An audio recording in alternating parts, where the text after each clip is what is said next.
The cathedral doors closed behind Elena Varelli with the finality of a prison gate. She wasn't walking toward forever. She was walking into a transaction. Her father's debts, her freedom, all of it sold to the man waiting at the altar. Dante Russo, the crime lord who owned half the city and feared nothing. Everyone said he was ruthless, cold, a man who took what he wanted without asking. But when his dark eyes met hers, something shifted, something she didn't expect. And in that moment, Elena realized her biggest mistake wasn't agreeing to marry him. It was believing she could survive him untouched. If you're hooked, stay with me until the end. Hit that like button and drop a comment with your city so I can see how far this story travels. The organ music swelled through the vaulted cathedral, each note echoing off marble columns like a death knell. Elena Varelli kept her eyes fixed on the floor as she moved down the aisle, her hand trembling against her father's arm. The white dress felt like a costume. The flowers smelled too sweet, cloying, making her stomach turn. This wasn't a wedding. It was a surrender. "Keep your head up," her father whispered, his voice tight. "They're watching." They, the families, the businessmen, the politicians who pretended not to know what Dante Russo really did for a living. Everyone who mattered in this city had come to witness her sacrifice, dressed in their finest clothes and wearing their best poker faces.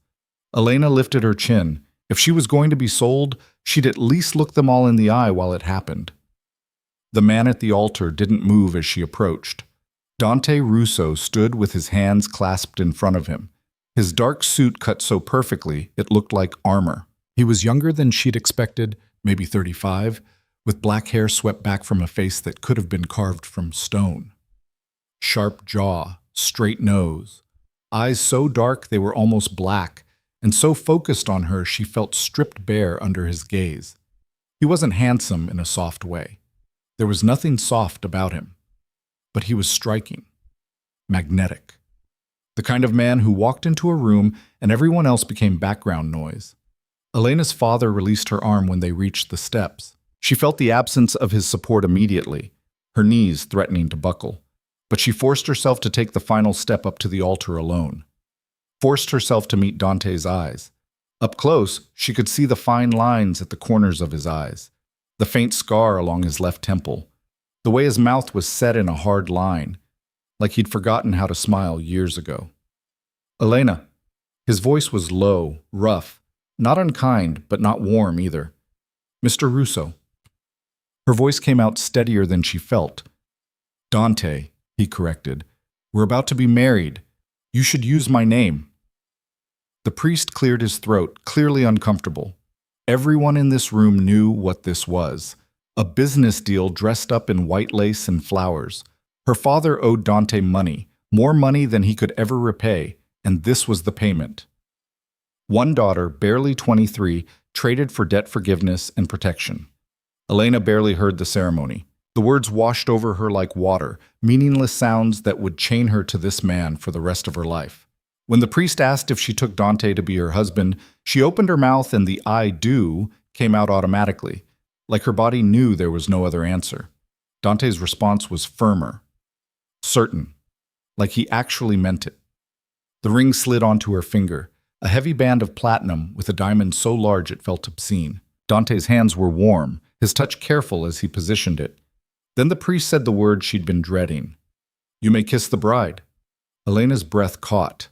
This was it. The moment he'd take what he'd bought. Dante stepped closer, his presence overwhelming. He was taller than her by nearly a foot, and broader, his shoulders blocking out the light from the stained glass windows. One hand came up to cup her jaw, his thumb brushing her cheekbone with surprising gentleness. He leaned down, his breath warm against her ear. "Relax," he murmured, so quietly only she could hear. "I'm not going to hurt you." Then his lips brushed hers. Brief, chaste, over before she could fully process it. When he pulled back, something flickered in his dark eyes, concern maybe, or calculation. But it was gone before she could identify it. The organ erupted into triumphant music. Dante took her hand and tucked it into the crook of his elbow, and they walked back down the aisle together as husband and wife. Elena felt like she was moving through a dream or a nightmare. She wasn't sure which. The reception was held in the cathedral's garden, under white tents strung with lights that looked like stars. Elena sat at the head table beside Dante, watching the guests eat and drink and pretend this was a normal celebration. Her father kept glancing at her from across the room, his expression guilty and relieved in equal measure. She hated him a little for that relief. "You should eat something." Dante's voice pulled her attention back. He gestured to her untouched plate. "It's going to be a long night." "I'm not hungry." "Eat anyway."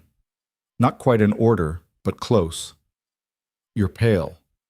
Elena picked up her fork mechanically, forcing herself to take a bite of something that tasted like cardboard in her mouth. Dante watched her for a moment, then returned his attention to the man talking to him, one of the city councilmen, praising the ceremony like he hadn't just witnessed a transaction.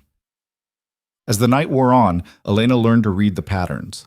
Men approached Dante constantly, wanting a word, a favor, his attention. He gave it sparingly, his responses short and precise. When someone got too familiar, his expression would go cold, and they'd back off immediately. He was feared. That much was obvious. Even at his own wedding, people approached him like he might bite. Around 10, Dante stood and offered her his hand. "Time to go." Elena's stomach dropped. She knew what came next, the wedding night. Her hand shook as she placed it in his. They didn't speak during the drive. Dante's car was a sleek black sedan with windows tinted so dark she couldn't see out. A driver sat up front, silent and professional. Dante sat beside her in the back, his attention on his phone, typing out messages with quick, efficient movements. The mansion appeared suddenly as they rounded a curve, a sprawling estate set back from the road, surrounded by high walls and an iron gate that swung open automatically as they approached. The building itself was massive, all clean lines and modern glass, lit from within like a beacon. "Home," Dante said simply. "Prison," Elena thought. Inside the mansion was even more impressive. Marble floors, high ceilings, art that probably cost more than her father's house. Everything was pristine, perfectly arranged, like a museum. A woman in her 50s appeared from a side hallway, her gray hair pulled back in a neat bun. "Mr. Russo, Mrs. Russo." She nodded to each of them. "I'm Maria, the head housekeeper. I've prepared the main bedroom suite for you both." "Thank you, Maria."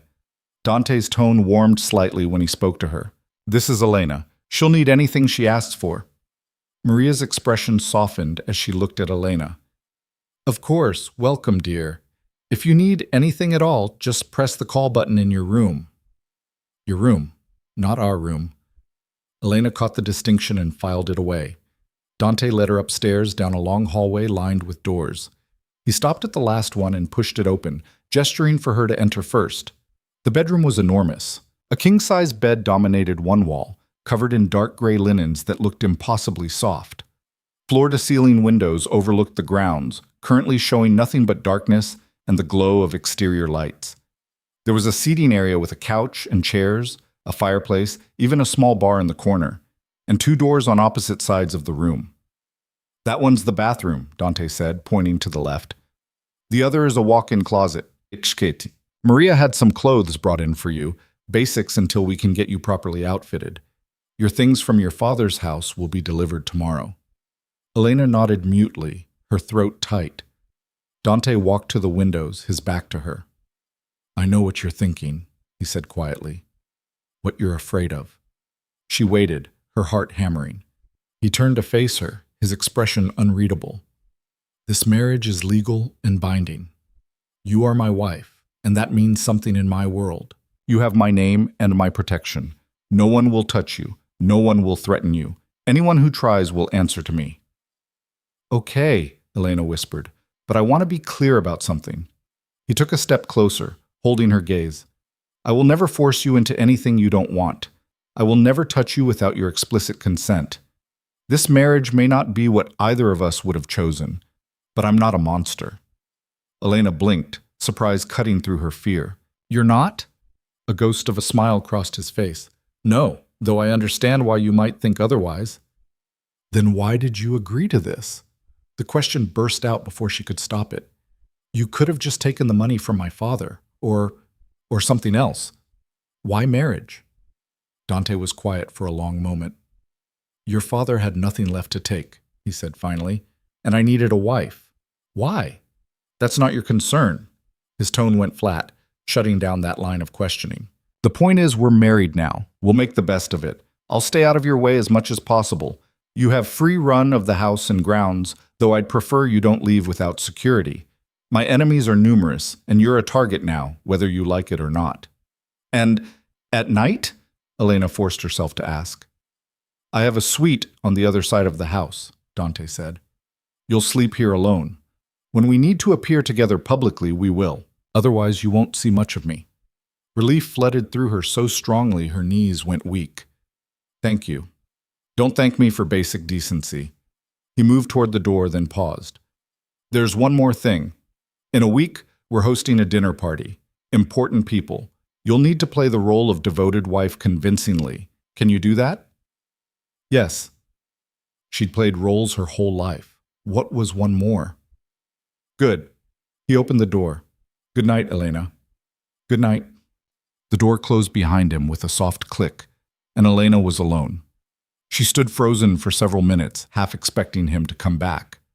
When he didn't, she finally moved, peeling off the wedding dress with shaking hands and leaving it in a heap on the floor. The closet did indeed have clothes, simple things, jeans and shirts and dresses, all in her size. She pulled on a soft t-shirt and pajama pants, then crawled into the massive bed. It was comfortable. Too comfortable. Everything about this place was perfect in a way that felt wrong. Elena stared at the ceiling, exhaustion pulling at her but sleep refusing to come. Today she'd become Mrs. Dante Russo, wife to a crime lord, prisoner in a golden cage. But at least he'd promised not to hurt her. That was something. Maybe the only thing. She just had to survive long enough to figure out if he was telling the truth. The next morning, Elena woke to sunlight streaming through windows she'd forgotten to cover. For a moment, she didn't remember where she was. Then it all came rushing back, the wedding, the mansion, Dante's dark eyes, and unexpected promise. She sat up slowly, taking in the room in daylight. Everything was expensive, tasteful, perfectly coordinated. A prison, but a beautiful one. There was a knock at the door. Mrs. Russo? Maria's voice, gentle. I've brought breakfast. Come in, Elena called, pulling the covers up higher. Maria entered with a tray laden with food, eggs, toast, fruit, coffee. Good morning, dear. I hope you slept well. I did, thank you. A lie, but a polite one. Maria set the tray on the small table near the windows. Mr. Russo asked me to tell you he's in his office this morning, but you're welcome anywhere in the house. There's a gym on the lower level, a library on the second floor, and the pool is heated if you'd like to swim. That's very kind. Also, a stylist will be coming this afternoon to take your measurements. Mr. Russo wants to make sure you have everything you need. Maria hesitated, then added more quietly, He's not as bad as people say, you know. He's fair, loyal to those who are loyal to him.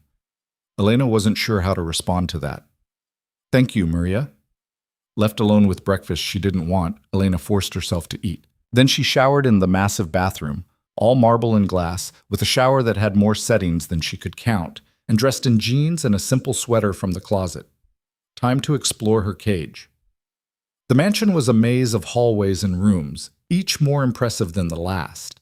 She found the library Maria had mentioned, a 2-story room lined with books, with leather chairs and a ladder on rails for reaching the higher shelves. The gym was state-of-the-art, equipped with machines she didn't know how to use. The pool was in a glass-enclosed room that made it feel like you were swimming outdoors. But the most interesting discovery was Dante's office. She didn't mean to find it. She'd just been wandering, opening doors, when she pushed one open and found herself looking into a large room with dark wood paneling and a massive desk. Dante sat behind it, his attention on a computer screen, dressed in a black shirt with the sleeves rolled up. There was a gun on the desk beside his keyboard. He looked up when the door opened. For a moment, surprise crossed his face, like he'd forgotten she existed. Then it smoothed back into that neutral mask. Elena. He didn't sound angry, just careful. Can I help you with something? I was just exploring. I'm sorry. I didn't mean to disturb you. You're not disturbing me. He leaned back in his chair, studying her. Are you settling in all right? Yes. The house is beautiful. It's yours now, too. He gestured to the room. You can go anywhere except this office when I'm working. I need privacy for business matters. I'm sure you understand. Of course. An awkward silence fell. Elena was about to excuse herself when Dante spoke again. Have you eaten? Maria brought breakfast. Good. He paused, seeming to search for words. If you need anything at all, just ask. Maria or any of the staff can help. Thank you. Another silence. Then Dante's phone buzzed, and he glanced at it, his jaw tightening. I need to take this. Excuse me. Elena slipped out, closing the door behind her. As she walked away, she could hear his voice, low and sharp, speaking in rapid Italian. She spent the rest of the morning in the library, losing herself in books. It was easier than thinking about her situation. Around noon, Maria found her and announced lunch would be served on the terrace. Elena expected to eat alone, but Dante appeared as she was sitting down. He changed into different clothes, dark slacks and a gray shirt, and looked less intimidating somehow. Still powerful, still dangerous, but marginally more human. Mind if I join you? He asked. Like she could say no. Please. They ate in silence for several minutes. Elena snuck glances at him, trying to understand who this man really was. His table manners were impeccable. He ate efficiently, not savoring the food but not rushing either. Everything he did seemed calculated, controlled. You don't have to be afraid of me, he said suddenly, not looking up from his plate. Elena's fork clattered against her plate. I'm not afraid. You are. Now he did look at her, those dark eyes seeing too much. I can tell. You barely breathe when I'm in the room. She couldn't deny it, so she said nothing. Dante set down his fork. Let me make something clear. I need this marriage to work, at least publicly. That means we need to be able to exist in the same space without you looking like you're about to bolt. So I'm going to ask you directly, what do you need from me to feel more comfortable? The question surprised her. I don't know. Think about it. Because we have that dinner party in a few days, and I need you to be able to stand next to me and smile without flinching every time I move. I don't flinch, Elena protested. You do. But his tone wasn't cruel. It's subtle, but it's there. I'm not blaming you. I know what people say about me. But for this to work, you need to trust that I meant what I said last night. I won't hurt you. Elena met his gaze, searching for deception and finding only calm certainty. Okay, she said quietly. I'll try. That's all I ask. He picked up his fork again. Now eat. You still look too pale. The stylist arrived that afternoon, along with 2 assistants carrying garment bags and sample books. Elena spent 2 hours being measured and consulted on styles, colors, occasions. It was overwhelming, but also strangely exciting. She'd never had money for nice clothes before. Dante appeared halfway through, leaning in the doorway of the sitting room where the fitting was taking place. How's it going? The lead stylist, a thin woman named Giselle, turned with a bright smile. Wonderfully. Your wife has an excellent eye. She'll look stunning in everything we've selected. I'm sure she will. Dante's gaze moved to Elena, lingering for a moment. Make sure she has options for the dinner party. Something that makes a statement. Already planned, Giselle assured him. Red, I think, to match that beautiful ring. After they left, Elena found herself alone again. She wandered through the house, feeling restless and trapped despite the massive space. Eventually, she ended up back in the library, curled up in one of the leather chairs with a novel she wasn't really reading. That's where Dante found her an hour later. There you are. He stood in the doorway, jacket off, looking tired. Dinner's ready. I'm not really hungry. Eat anyway. The same command as last night. He walked further into the room, studying the bookshelves. You like to read? When I can. These are all yours now. Take whatever you want. He pulled a book down randomly, flipped through it, put it back. I don't have much time for fiction anymore. What do you read?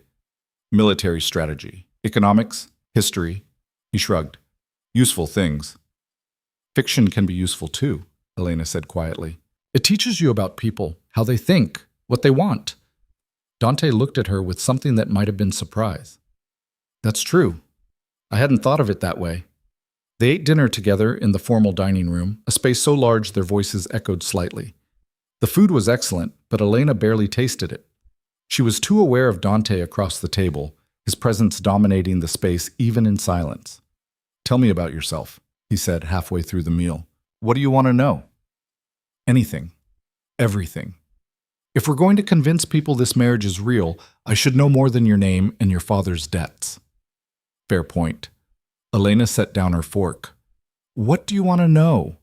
What were you doing before the wedding? School? Work?" "I was finishing my degree. English literature. I wanted to teach, maybe." "Wanted?"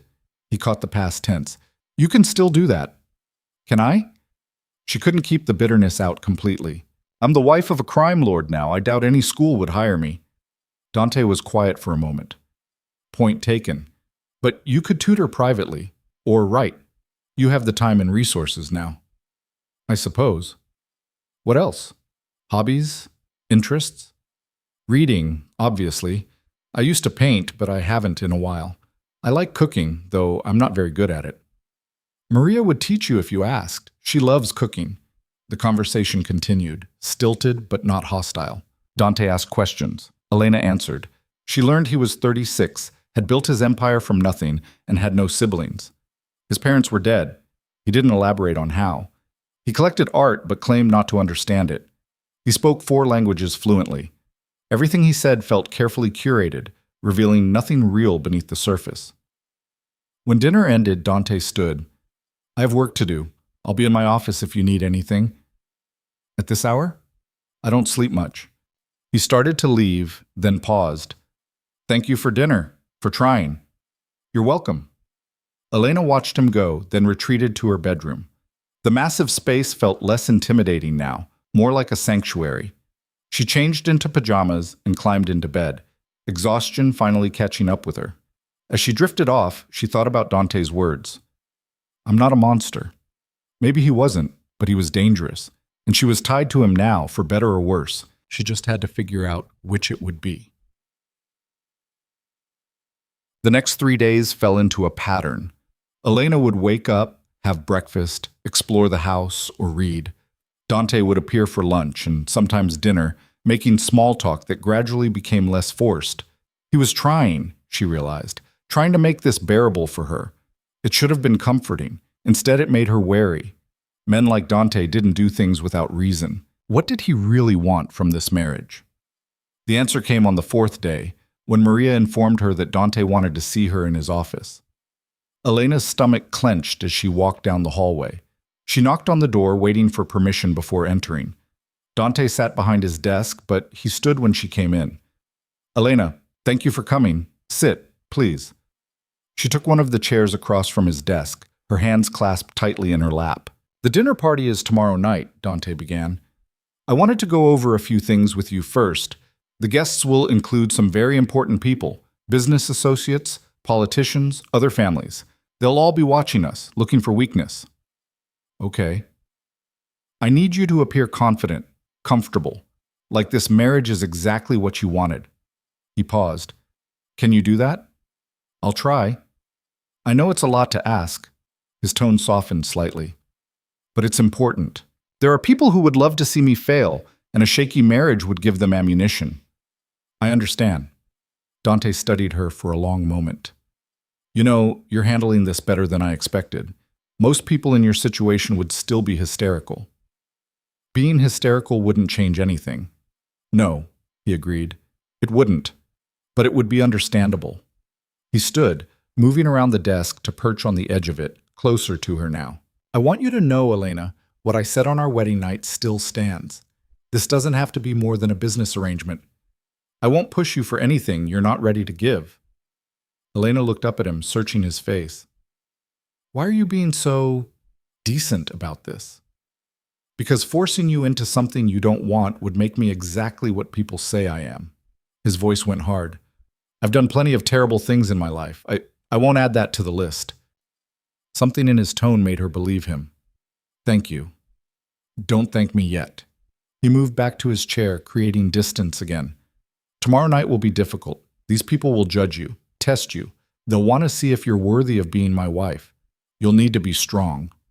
"I can be strong. I know you can." And the way he said it, like he really believed it, sent a strange warmth through her chest. The night of the dinner party arrived too quickly. Elena spent the afternoon being primped and polished by a team of stylists Giselle had sent. Her hair was swept up in an elegant twist. Her makeup was dramatic but sophisticated. And the dress was stunning. Deep crimson silk that hugged her curves before flowing to the floor, with a neckline that showed just enough skin to be interesting without being scandalous. When she looked in the mirror, she barely recognized herself. She looked like she belonged at Dante's side. Maria appeared in the doorway, her eyes shining. "Oh dear, you look beautiful." "Thank you."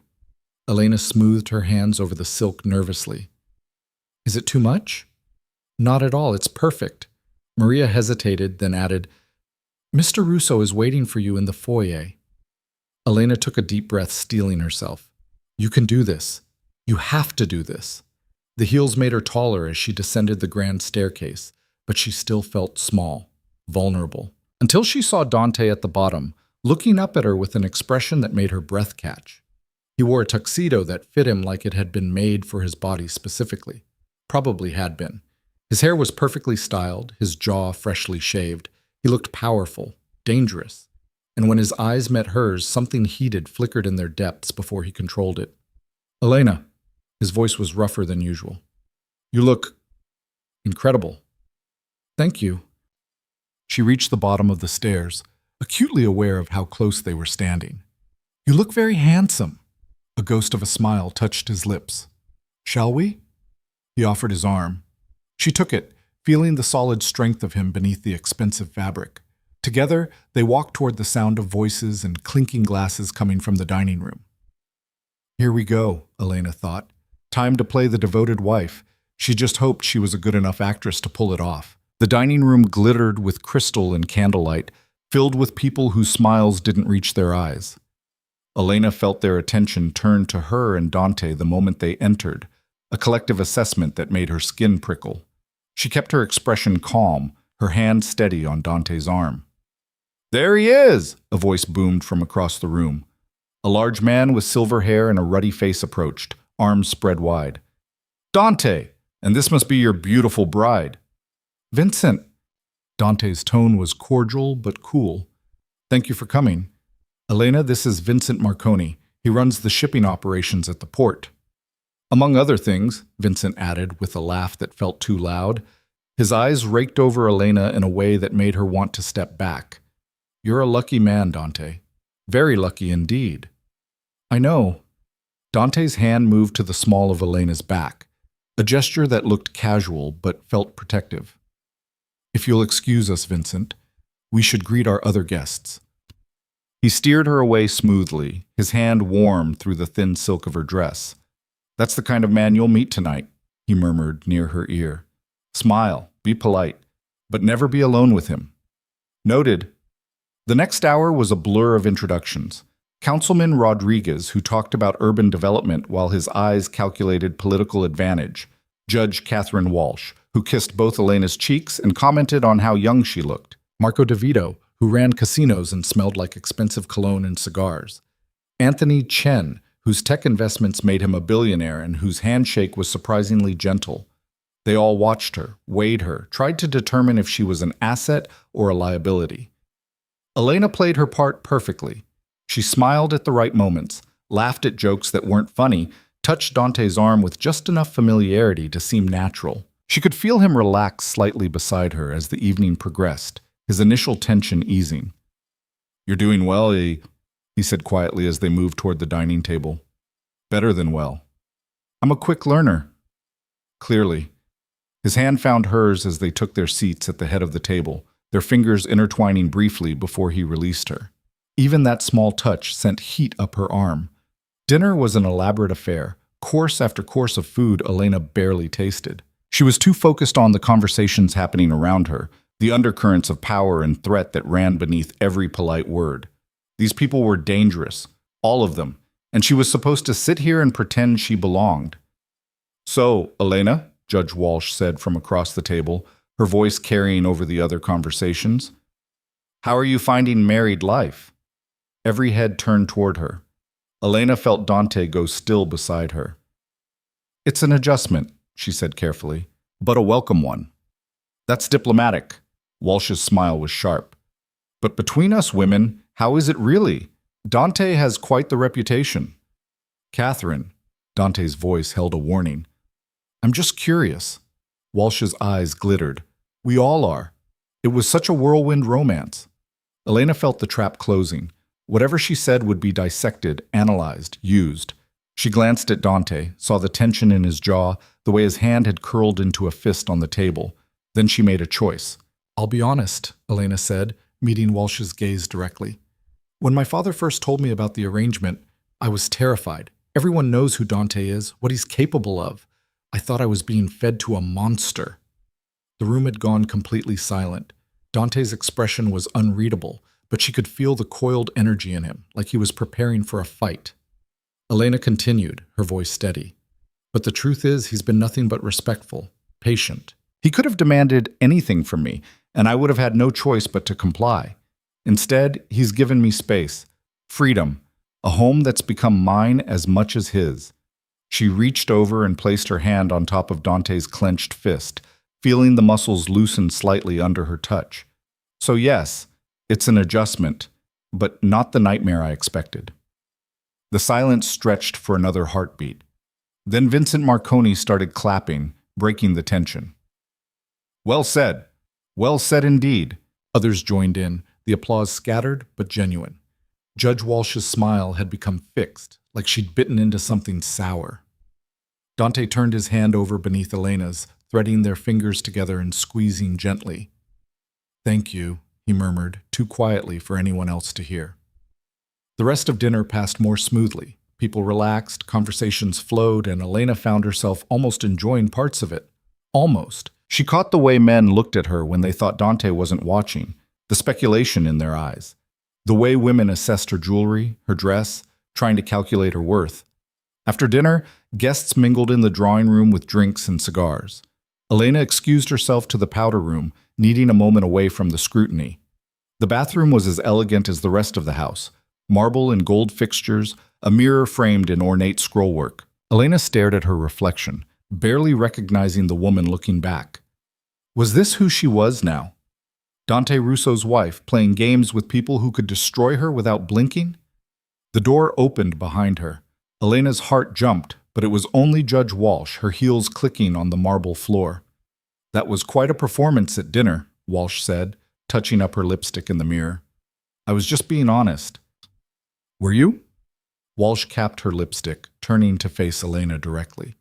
Or was it a very clever piece of theater designed to make Dante look less like the ruthless bastard we all know he is? Elena kept her expression neutral. Why would I do that? Because you're smarter than you look. Walsh moved closer, invading Elena's space deliberately. Let me give you some advice, girl to girl.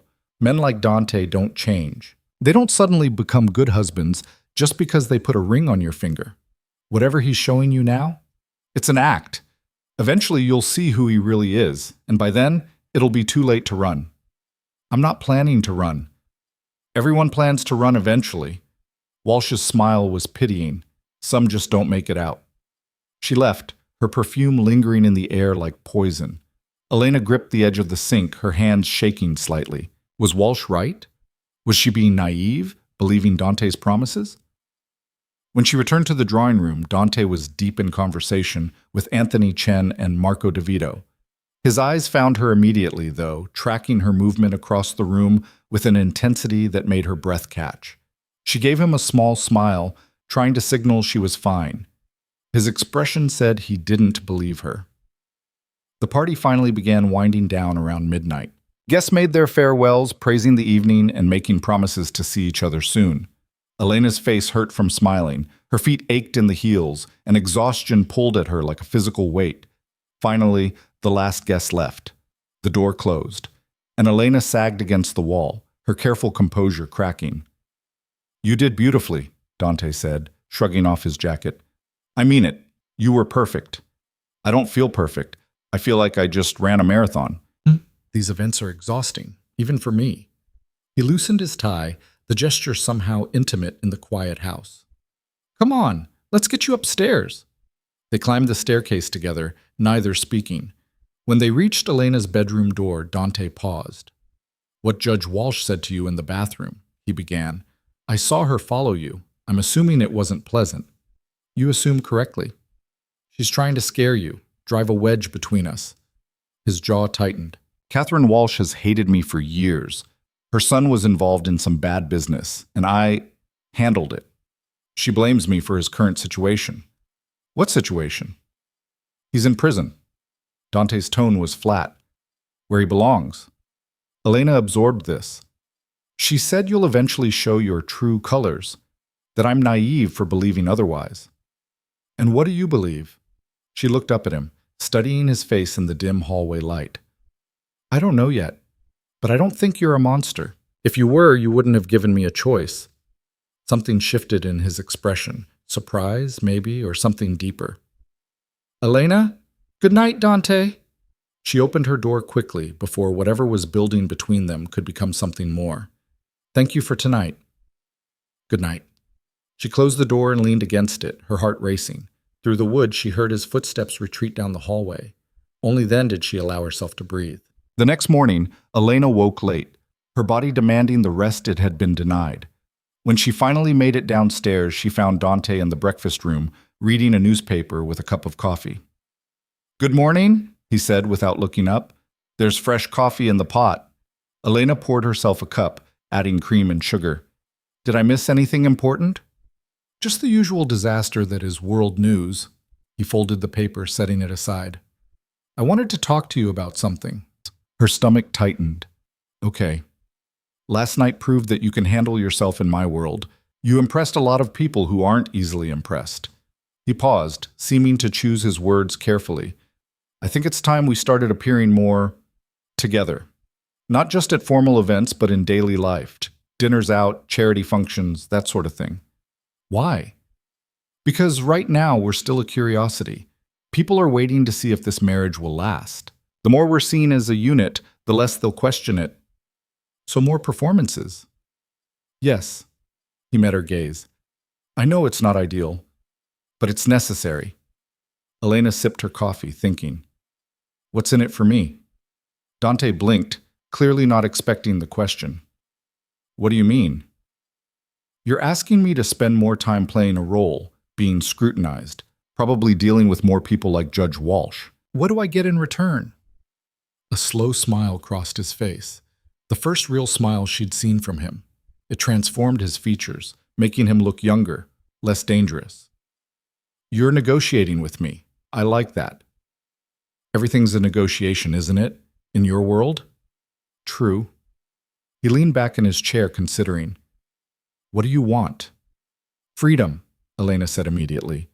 Real freedom, to come and go as I please without armed guards following me everywhere, to make my own decisions about how I spend my time.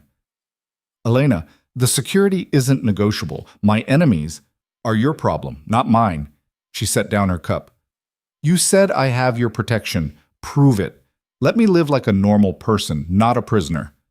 Dante was quiet for a long moment, his dark eyes searching her face. You're asking me to risk your safety. I'm asking you to trust me, and to let me trust myself. She held his gaze. I'll be careful. I won't do anything stupid, but I can't live in this house forever, only leaving when you need me to smile for an audience. You're right. The admission seemed to cost him something. You're absolutely right.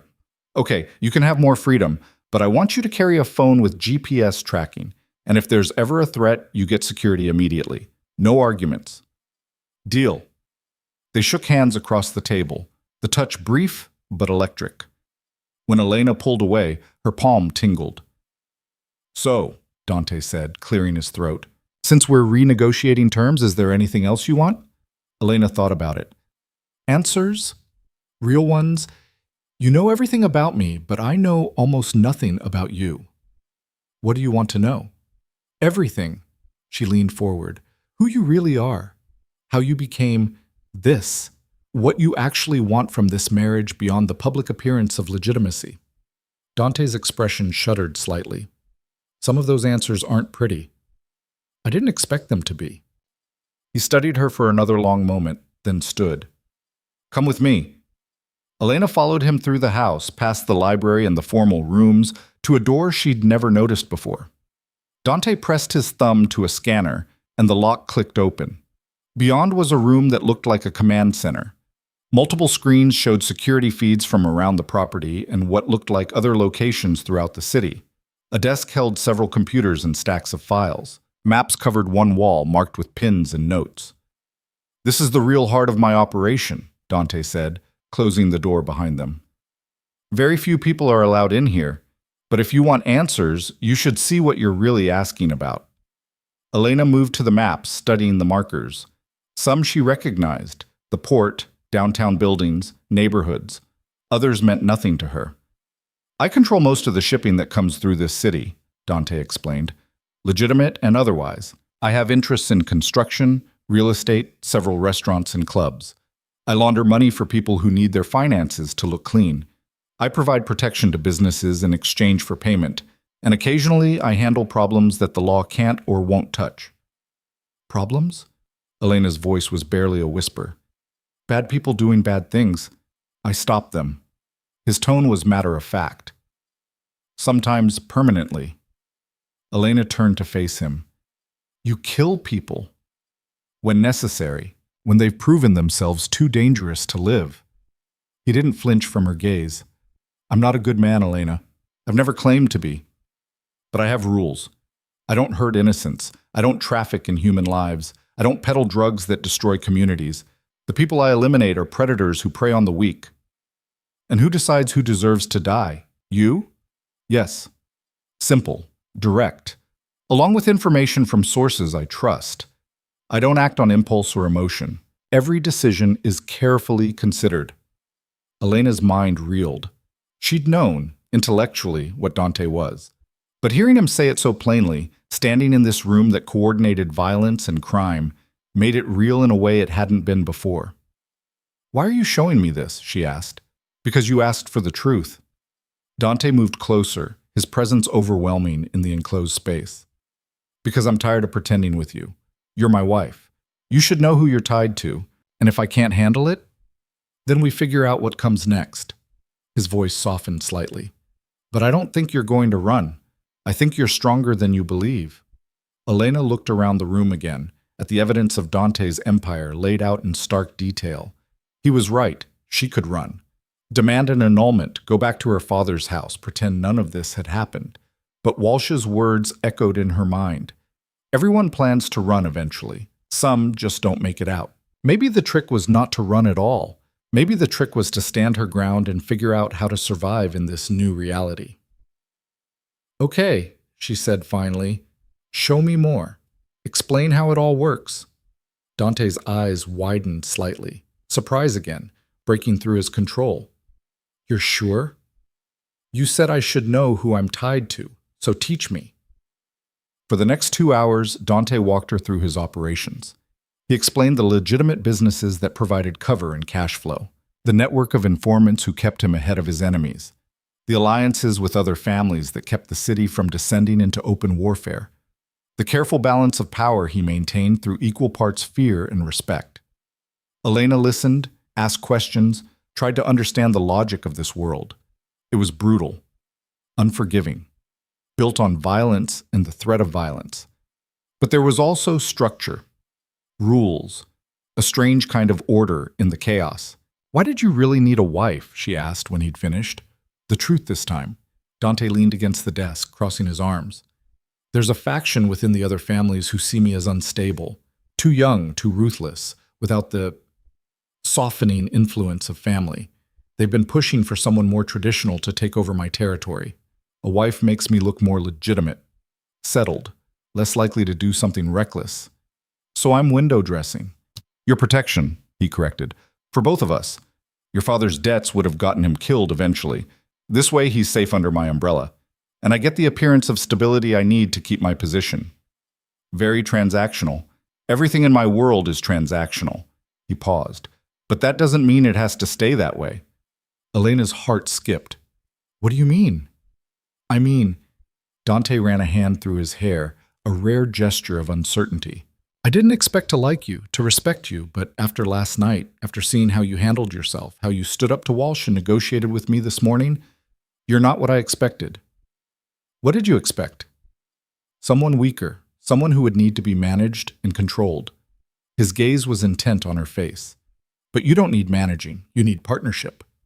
The word hung between them, loaded with possibility. Is that what you're offering? Elena asked carefully. Partnership? I don't know yet.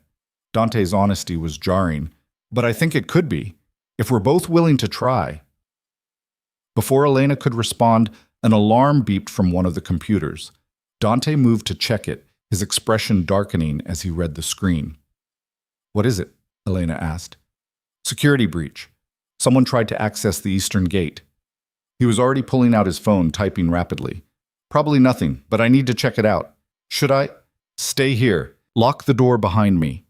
He moved toward the exit, then paused. Elena, thank you for listening, for not running. I'm not going to run, she said, surprised by how much she meant it. Dante's answering smile was brief but genuine. Then he was gone, and Elena was alone in the nerve center of his criminal empire. She looked around the room, at the maps and screens and files. This was her life now. These were the stakes. And somehow, standing here surrounded by evidence of violence and power, she felt more alive than she had in years. Maybe that made her as broken as Dante. Or maybe it just meant she'd finally found a place where her survival instincts had purpose. Elena left the command center, locking the door behind her as instructed. The house felt different now, like she was seeing it for the first time. Not a prison, but a fortress. Not a cage, but a stronghold. She found Maria in the kitchen, preparing lunch. The older woman looked up with a smile that faded when she saw Elena's expression. Is everything all right, dear? I don't know, Elena said honestly. Maria, can I ask you something? Of course. How long have you worked for Dante? 15 years. Maria's hands continued their work, chopping vegetables with practiced ease. Since he was just starting out, have you ever been afraid of him? Maria considered this, her knife pausing. Afraid? No. Cautious, perhaps. Respectful, certainly. But afraid? Never. Mr. Russo is many things, but he's not cruel. Not to those who are loyal to him. And to those who aren't? That's different. Maria met her gaze. This world has rules, Mrs. Russo, harsh ones. But they keep everyone safe. Mr. Russo enforces those rules. It's not always pretty, but it's necessary. Elena thought about this as she helped Maria prepare lunch, a simple task that felt grounding after the morning's revelations. When Dante returned an hour later, she was setting the table on the terrace. False alarm, he said, his tone clipped. Kids messing around near the fence, but I've increased patrols just in case. They ate in silence for several minutes. Elena could feel Dante watching her, waiting for some reaction to what he'd shown her that morning. I'm not afraid of you, she said finally. Dante set down his fork. You should be, at least a little. Why? Because you've killed people who deserved it? Because you run an empire built on questionable legality? She shook her head. You could have hurt me 100 times by now, forced me into things I didn't want. But you haven't. That tells me more about who you are than anything else. You're naive. Maybe. Elena met his gaze squarely. Or maybe I'm just tired of being afraid. I've spent my whole life being invisible, insignificant, powerless. This marriage was supposed to be my punishment, but instead it's the first time I've felt like I matter, like I have agency. Dante stared at her, something intense and unreadable in his expression. You matter, he said quietly. You have no idea how much. The words settled between them, heavy with implication. Elena's pulse quickened, awareness crackling through the air like electricity before a storm. Dante. His phone rang, shattering the moment. He answered it with obvious frustration, listening for several seconds before his expression went cold. When? A pause. I'll be there in 20 minutes. He stood, already moving. I have to go. There's a situation at one of the warehouses. Is it dangerous? Potentially. He grabbed his jacket from inside. Stay in the house. I'll have extra security posted. Be careful. He paused at that, turning back to look at her. I will. Then he was gone. The sound of his car starting moments later. Elena stood alone on the terrace, watching the sun begin its descent toward the horizon. Something had shifted between them today. Something that felt both dangerous and inevitable. She was Dante Russo's wife, not just in name, but in reality. And that reality was far more complicated than she'd ever imagined. The question was, did she have the courage to fully step into it? As evening fell and Dante still hadn't returned, Elena found herself pacing the library, unable to settle. Every car sound made her jump. Every shadow seemed threatening. It was after 9 when she heard the door open. She rushed to the foyer, relief flooding through her when she saw Dante, until she noticed the blood on his shirt. "You're hurt," she said, moving toward him without thinking. "It's not mine." But he looked exhausted. His usual control frayed at the edges. "Someone tried to hijack one of my shipments. We handled it." "Handled it how?" "You don't want to know." "Yes, I do." Elena reached for his hand, noticing scraped knuckles. "Come on, let's get you cleaned up." She led him upstairs to his suite, the first time she'd entered his private space.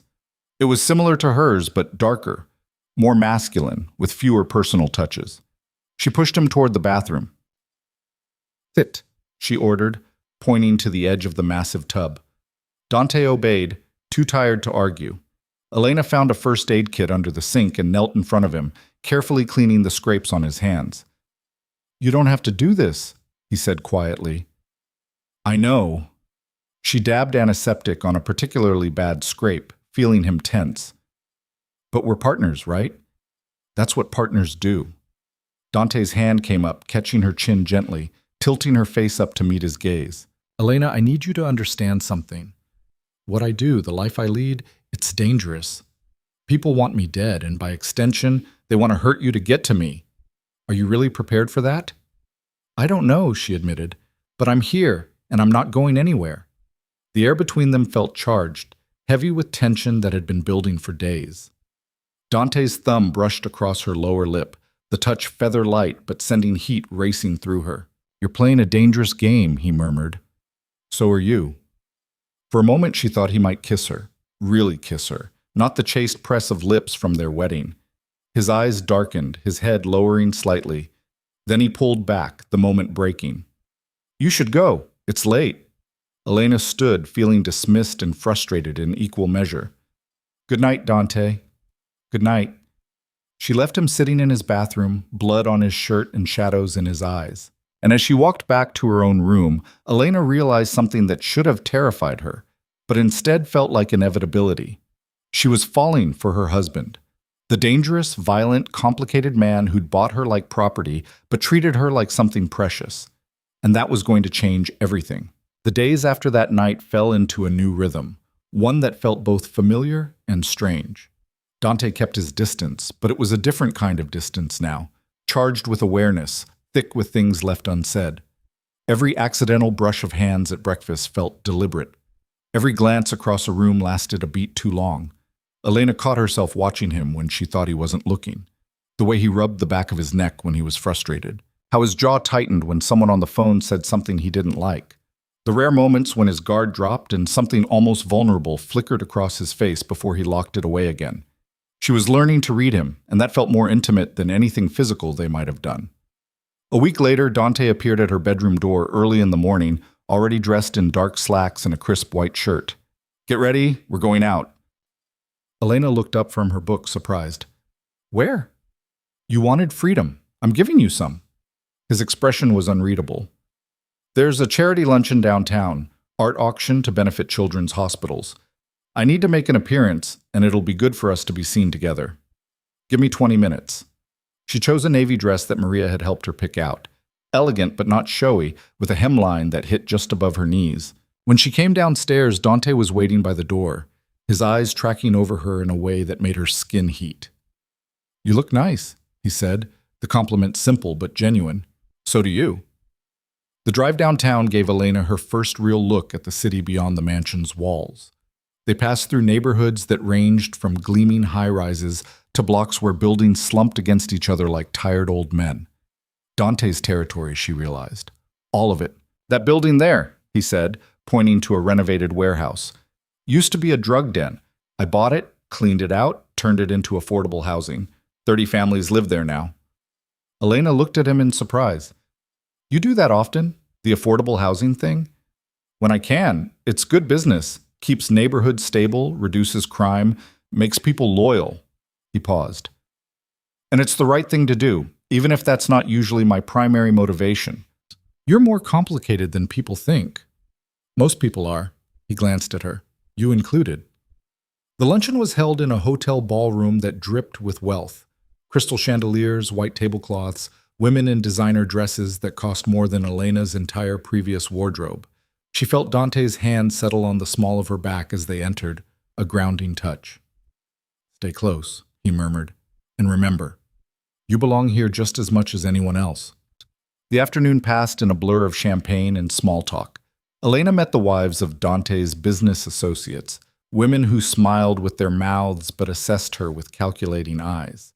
She admired art she didn't understand, bid on a piece she didn't want just because Dante nodded at her to do it, and played the role of devoted wife so convincingly she almost believed it herself. But the real test came when Vincent Marconi approached during the auction, his face already flushed with alcohol despite the early hour. Dante, Elena! His voice boomed across the room. Wonderful to see you both. Vincent. Dante's tone was cordial, but cool. His hand tightened slightly on Elena's waist. I wanted to apologize for my behavior at your dinner party, Vincent continued, swaying slightly. I may have been a bit forward with your lovely wife. Too much wine, you understand. I understand perfectly. Dante's voice had gone flat, dangerous. And I trust it won't happen again. Of course not. Of course not. Vincent's eyes slid to Elena, lingering just a moment too long. Though I can hardly blame myself. If I had a wife that beautiful, I'd keep her locked up tight. Can't be too careful. Elena felt Dante go rigid beside her. The temperature in their immediate vicinity seemed to drop 10 degrees. Several nearby conversations faltered as people sensed the shift. Careful, Vincent, Dante said quietly. You're dangerously close to insulting my wife, and I take insults to my wife very personally. Vincent's smile faltered. I didn't mean, I think you did. Dante stepped forward, and despite being shorter than Vincent by several inches, he somehow seemed larger, more threatening. Let me be very clear. Elena is not property to be locked up. She's not a possession to be commented on. She's my wife, and she deserves your respect. Failed to show it again, and we're going to have a very different kind of conversation. Do you understand me? The ballroom had gone quiet. Everyone was watching now, waiting to see how this would play out. Vincent's face had gone from flushed to pale. I understand. My apologies, Mrs. Russo. I meant no disrespect. Apology accepted, Elena said, her voice steady despite her racing heart. Dante held Vincent's gaze for another long moment, then nodded. Enjoy the rest of the auction, Vincent. They walked away, Dante's hand still at Elena's back, and gradually the conversations around them resumed. But Elena could feel the stares, hear the whispers. Dante had just made a very public statement about her value to him. You didn't have to do that, she said quietly when they were out of earshot. Yes, I did. His jaw was still tight. Vincent needed to understand the line. They all did. The line? That you're not to be touched, not to be threatened, not even to be looked at wrong. He stopped walking, turning to face her. You're under my protection, Elena. That means something in this world. It means you're untouchable. I'm not fragile. I know you're not, but that doesn't mean I'm going to stand by while someone like Vincent treats you like an object. His expression softened slightly. You stood up for me at the dinner party. This is me standing up for you. Something warm unfurled in Elena's chest. Thank you. Don't thank me. It's what a husband should do. He offered his arm. Come on, let's get out of here before I say something else that ruins the charity auction. They left early, much to the obvious disappointment of several people who'd been working up the courage to approach Dante. In the car, Elena found herself smiling despite everything. What? Dante asked, noticing. Nothing. Just, that was the first time I've seen you lose your temper in public. I didn't lose my temper. You came close. Maybe. He was quiet for a moment. Vincent's been testing boundaries for months. Someone needed to put him in his place. And you're someone. I'm the only one who can. Not arrogance, just fact. That's what being in my position means. You enforce the rules, or the rules stop existing. Elena thought about this as they drove through the city. What happens now? With Vincent? Nothing, probably. He's too smart to retaliate directly, but he'll remember. And the next time he considers stepping out of line, he'll remember that I don't tolerate disrespect to you. So I'm a message. You're my wife. Dante glanced at her. But yes, in a way. Everything in my world is a message. Every action has meaning beyond the surface. That sounds exhausting. It is. The admission was quiet, almost reluctant. It's why I don't sleep much. Too many things to consider, too many angles to watch. Elena studied his profile, the strong nose, the sharp jaw, the faint lines of stress around his eyes. He looked tired, she realized, not physically, but deep in his bones, like he'd been carrying weight for so long he'd forgotten what it felt like to set it down. When was the last time you did something just because you wanted to? She asked. Not because it was strategic or necessary, just because it made you happy. Dante was silent for so long she thought he wasn't going to answer. Then quietly, I don't remember. The honesty of it broke something in her chest. That's sad. It's reality.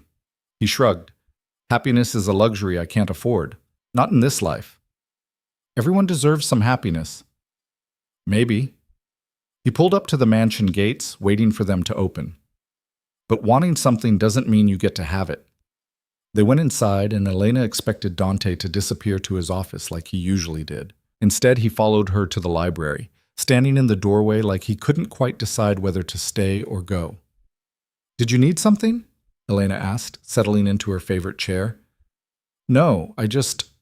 He trailed off, running a hand through his hair. I don't know, I thought I'd see if you wanted company. The vulnerability in the admission made her smile. I'd like that. Dante chose the chair across from hers, picking up a book from the side table and flipping through it without really reading. They sat in comfortable silence for a while, the afternoon sun streaming through the windows and painting everything gold. Can I ask you something? Elena said eventually. You can ask. I might not answer. Fair enough. She set down her own book. The night you came home with blood on your shirt, you said someone tried to hijack your shipment. What happened to them? Dante's expression went carefully blank. You don't want to know that. I asked, didn't I? He studied her for a long moment. We caught 3 of them. 2 are in the hospital. The 3rd is in the ground. Elena absorbed this. She should be horrified, should be afraid. Instead, she found herself asking, did he deserve it? He shot one of my men in the chest. The man has a wife and 2 kids. Dante's voice was flat. So yes, he deserved it. Do you ever regret it? The violence? Sometimes. Late at night when I can't sleep, I think about the people I've killed. Wonder if there was another way. He leaned forward, elbows on his knees. But then I remember why I did it. Remember the people I protected by removing a threat. And the regret fades. That's very pragmatic. It's survival. He met her gaze. In my world, hesitation gets you killed. Mercy is seen as weakness. I learned that lesson early. How early? Dante was quiet for a long time. Then he started talking, his voice low and distant, like he was speaking from somewhere far away. I was 17 when my father was murdered, shot in the street like a dog while I watched from across the road. The men who did it worked for a rival family, the Castellanos. They wanted our territory, and my father wouldn't give it up peacefully. Elena's breath caught. I'm sorry. Don't be. He wasn't a good man. Beat my mother until she left when I was 10. Beat me when he was drunk enough. Dante's jaw tightened. But he was still my father, and they killed him to send a message to everyone else, that the Castellanos were in charge now. What did you do? I went to war. Simple words, but weighted with history. Spent 5 years hunting down everyone involved, started with the men who pulled the trigger and worked my way up to the Castellano family leadership. By the time I was done, they were broken. And I had their territory, their businesses, their power. You were 22. 23 by the end. He looked at her directly. So yes, Elena, I'm dangerous, I'm violent. I've done things that would make you sick if you knew the details. But everything I've done has been for a reason. To protect what's mine. To survive in a world that eats the weak. Elena should be running, should be demanding he let her go, Annul the marriage, anything to get away from a man who spoke so casually about murder and revenge. Instead, she found herself understanding him in a way that probably said terrible things about her own character. "I don't think you're a monster," she said quietly. "Then you're not paying attention." "I am. I'm paying very close attention." She stood, moving to kneel in front of his chair, looking up at him. "And I see someone who's been surviving for so long he's forgotten how to live. Someone who's so busy protecting everyone else that he never protects himself." Dante's hand came up, cupping her face with surprising gentleness. "You don't know what you're talking about." "Don't I?" She leaned into his touch without thinking. "When was the last time someone took care of you, Dante? When was the last time you let anyone close enough to try?" His thumb brushed across her cheekbone, the touch sending shivers down her spine. "That's not how my life works." Maybe it should. The air between them felt heavy, charged with possibility. Dante's dark eyes searched her face, and Elena could see the war happening behind them. Want versus control, desire versus discipline. "Elena," he said, his voice rough, "you need to move. Right now." "Why?" "Because if you don't, I'm going to kiss you, and I'm not sure I'll be able to stop." Elena's heart hammered against her ribs. She should move, should maintain the distance they'd carefully constructed. Instead, she stayed exactly where she was. "Then don't stop," she whispered.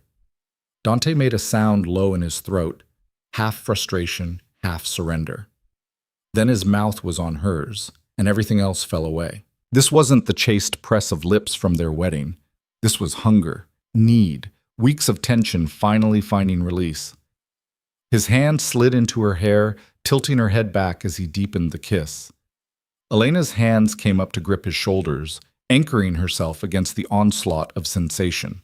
He kissed like he did everything else, with absolute focus and devastating control. But beneath the control, Elena could feel something wilder straining to break free, something that wanted to consume and possess and claim. When they finally broke apart, both breathing hard, Dante rested his forehead against hers. "This is a mistake," he said, but he didn't let go.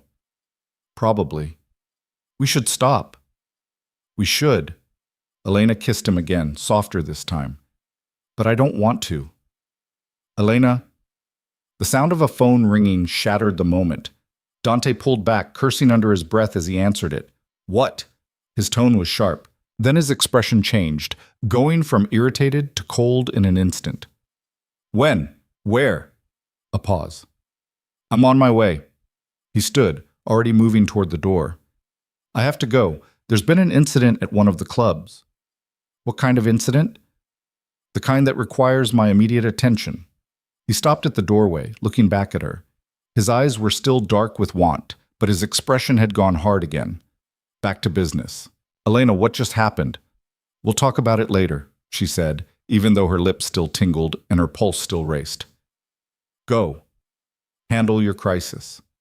He nodded once, then was gone. Elena sank back into her chair, touching her fingers to her mouth. What had she just done? What were they doing? She didn't have answers. All she knew was that everything had changed again. The careful distance they'd maintained had shattered, and there was no putting it back together. The question was, what would they build in its place? Hours passed with no word from Dante.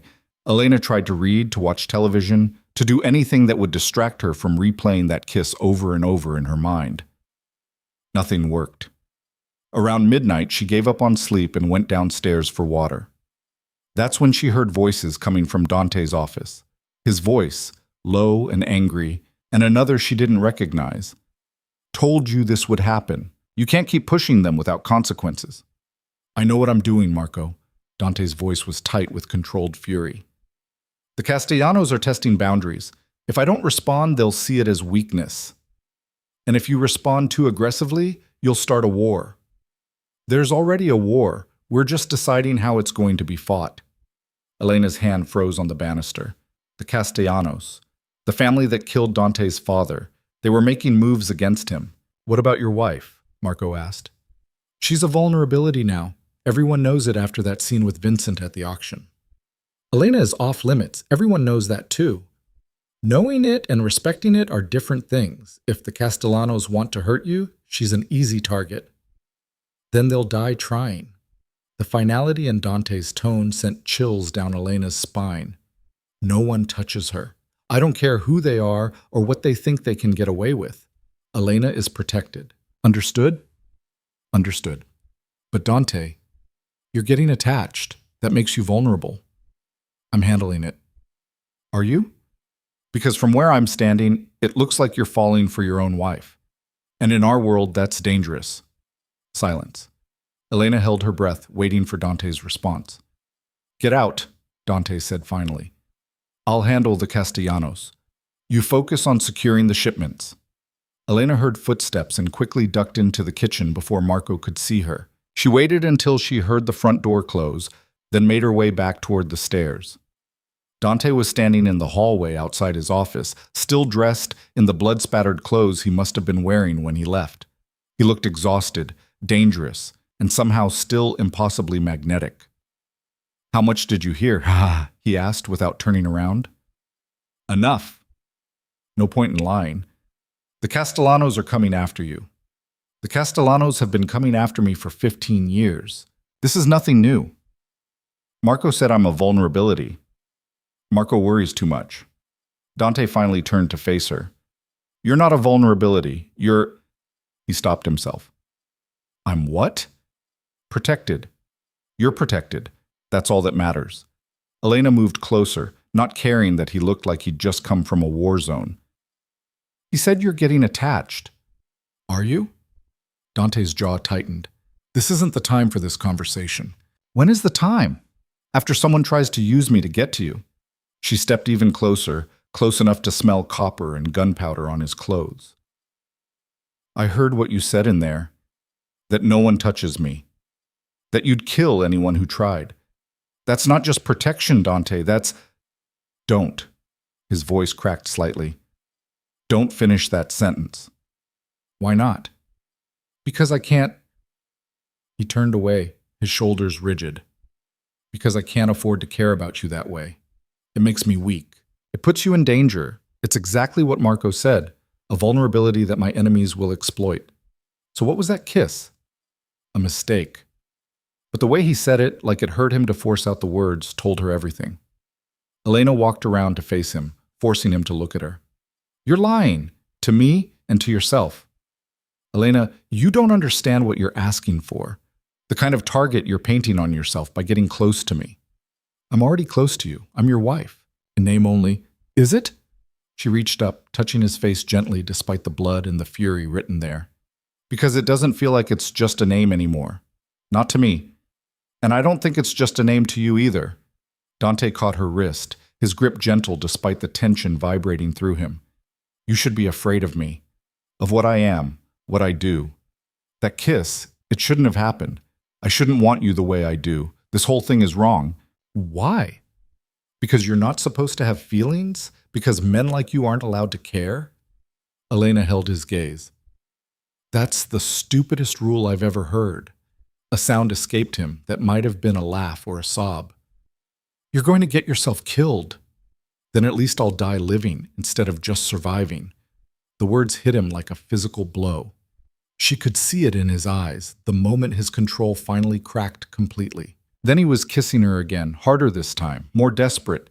His hands were in her hair, on her waist, pulling her against him like he couldn't get close enough.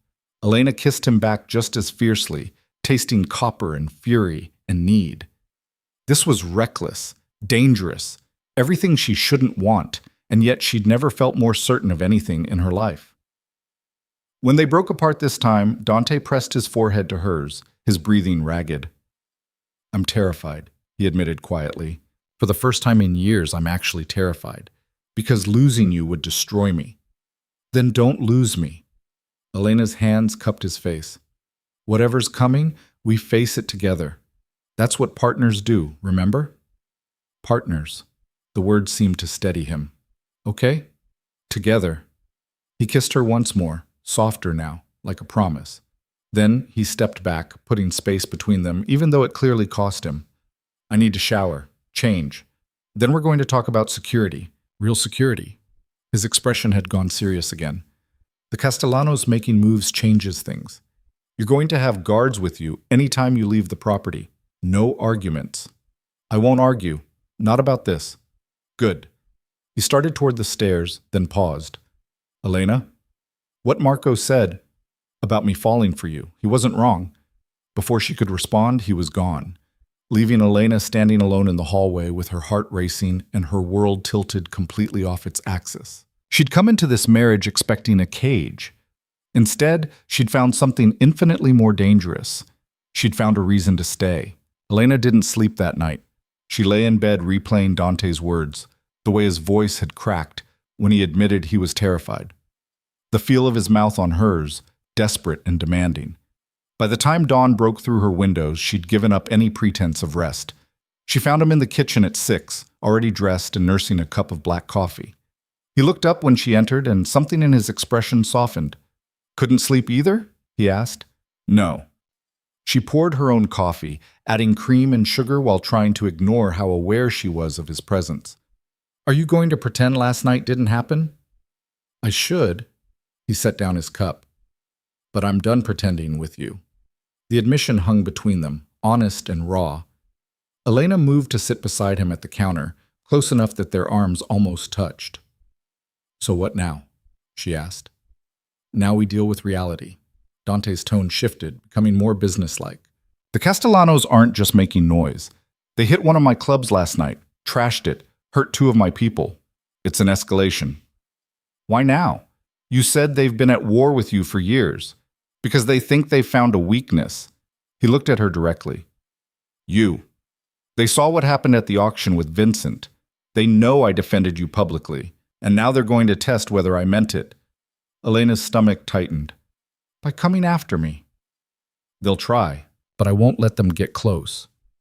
He pulled out his phone, showing her a security feed. I've doubled the guard rotation. There are cameras on every entrance, motion sensors on the perimeter. No one gets in or out without us knowing about it. You're turning this place into a fortress. I already had. Now I'm just making it tighter. He closed the phone. Elena, I need you to promise me something. Promise. If anything feels wrong, if you see anyone suspicious, if something happens that scares you, you call me immediately. Not security, me. Understood? Understood. I mean it. His hand found hers on the counter, threading their fingers together. I can't lose you. I won't survive it. The vulnerability in his voice made her chest ache. You won't lose me. I'm not that easy to get rid of. A ghost of a smile touched his lips. No, you're not. He stood, pulling her up with him. Come on, I want to show you something. He led her to the command center, the room where he'd first shown her the truth of his empire. But this time he pulled up different screens. Blueprints of the mansion, safe routes, emergency protocols. If something happens and we get separated, you follow this path. His finger traced a route on the screen. Through the kitchen, down to the wine cellar. There's a door behind the last rack that leads to a tunnel. It comes out 2 blocks away in a building I own. There's always a car waiting there with keys in the ignition and cash in the glove box. Elena stared at the elaborate escape plan. You've really thought this through. I've had years to plan for every possible scenario. He pulled up another screen showing various safe houses scattered throughout the city. If we can't get back here, these are the backup locations. They're all stocked with supplies, weapons, everything we'd need to lay low for a while. We? Yes, we. He turned to face her fully. I told you we're partners now. That means if I run, you run with me. If I fight, you're protected. There's no scenario where I leave you behind. Elena's throat felt tight. Why are you telling me all this? Because I need you to be prepared. I need you to know that no matter what happens, I have a plan to keep you safe. His hands came up to frame her face. And because I need you to trust me. Can you do that? I already do. The words came easier than they should have. I don't know why, but I do. Dante kissed her then, slow and deep, like he was trying to memorize the taste of her. When he pulled back, his dark eyes were intense. I have to go out today. Meetings with the other families trying to de-escalate before this turns into open warfare. I need you to stay here. Don't leave the property for any reason. How long will you be gone? Most of the day. Maybe into the evening. He brushed a strand of hair back from her face. I know you hate being confined, but just for today, please, let me handle this without worrying about where you are. Okay. She caught his hand, holding it against her cheek. Be careful. Always am. He kissed her forehead, then her lips, then stepped back like it physically hurt him to create distance. Maria will be here if you need anything. And Elena? The security team has orders to shoot first and ask questions later if anyone tries to breach the perimeter, so don't go wandering outside. That's comforting. It's realistic. He grabbed his jacket from the back of a chair. I'll call you when I can. Then he was gone, and Elena was left alone in a house that suddenly felt too big and too quiet. She spent the morning trying to distract herself. She read, but couldn't focus. Attempted to paint in the art studio she'd discovered on the third floor, but her hands were too restless. Finally, she ended up back in the library, curled up in Dante's chair because it smelled like him, expensive cologne and something darker, more essential. Around noon, Maria brought lunch and tried to make conversation, but Elena's mind was elsewhere. Somewhere in the city, Dante was negotiating with people who wanted him dead. People who would use her to hurt him if they got the chance. The thought made her feel helpless in a way she hated. She'd spent so much of her life powerless, at the mercy of circumstances she couldn't control. This marriage was supposed to be more of the same, another situation where she had no agency, no choice. But instead, it had become something she wanted to fight for, someone she wanted to protect. The irony wasn't lost on her. Her phone rang at 2, Dante's name flashing on the screen. She answered immediately. How's it going? She asked. About as well as expected, which is to say, terribly. He sounded tired. The Castellanos are refusing to back down. They want compensation for territory they claim I took from them 15 years ago. That's ridiculous. You won that territory fairly. Fairly is relative, but yes, their claim has no merit. This is just posturing. They want to see if they can push me into a corner. He paused. How are you holding up? I'm fine. Bored, but fine. Bored is safe. I'll take bored. Well, background noise filtered through the phone. Voices, car horns. I have to go. Another meeting in 10 minutes. But I wanted to hear your voice. The admission made her smile despite everything. I wanted to hear yours too. I'll be home as soon as I can. Stay inside, Elena. Promise me. I promise. After he hung up, Elena paced the library restlessly. Outside the windows, she could see security guards making their rounds, their presence both reassuring and unsettling. She was safe here, trapped, but safe. The afternoon dragged on. Elena tried to nap but couldn't settle, tried to eat dinner but had no appetite. By 7, she was climbing the walls with nervous energy. That's when the lights went out. 1 second, the mansion was bright with evening illumination. The next, everything went dark. Complete, absolute darkness. Elena's heart kicked into overdrive. She fumbled for her phone, using its flashlight to navigate out of the library. Maria? She called. Maria, what happened? No response. The silence was wrong. Even with the power out, there should be noise, guards calling to each other, generators kicking on, something. Instead, there was nothing. Elena's hands shook as she pulled up Dante's number. It rang once before being cut off. No signal. She tried again. Same result. Fear spiked through her, cold and sharp. Something was very wrong. She remembered Dante's instructions from that morning. Through the kitchen, down to the wine cellar, tunnel exit 2 blocks away. She could do this. She just had to move. Elena crept toward the kitchen, her phone light showing the way. Every shadow seemed to hide a threat. Every creak of the house made her freeze. Where were the guards? Where was Maria? She'd just reached the kitchen when she heard it, the sound of breaking glass from somewhere on the first floor. Then voices, low and speaking rapid Italian. They were inside. Elena's breath caught in her throat. She killed the phone light, plunging herself into darkness, and pressed against the wall. The voices were getting closer. 2 men, maybe 3, moving through the house with purpose. Upstairs, probably. Check the bedrooms. Alive, remember. The boss wants her alive. Her alive. They were here for her. The Castellanos had sent men to take her.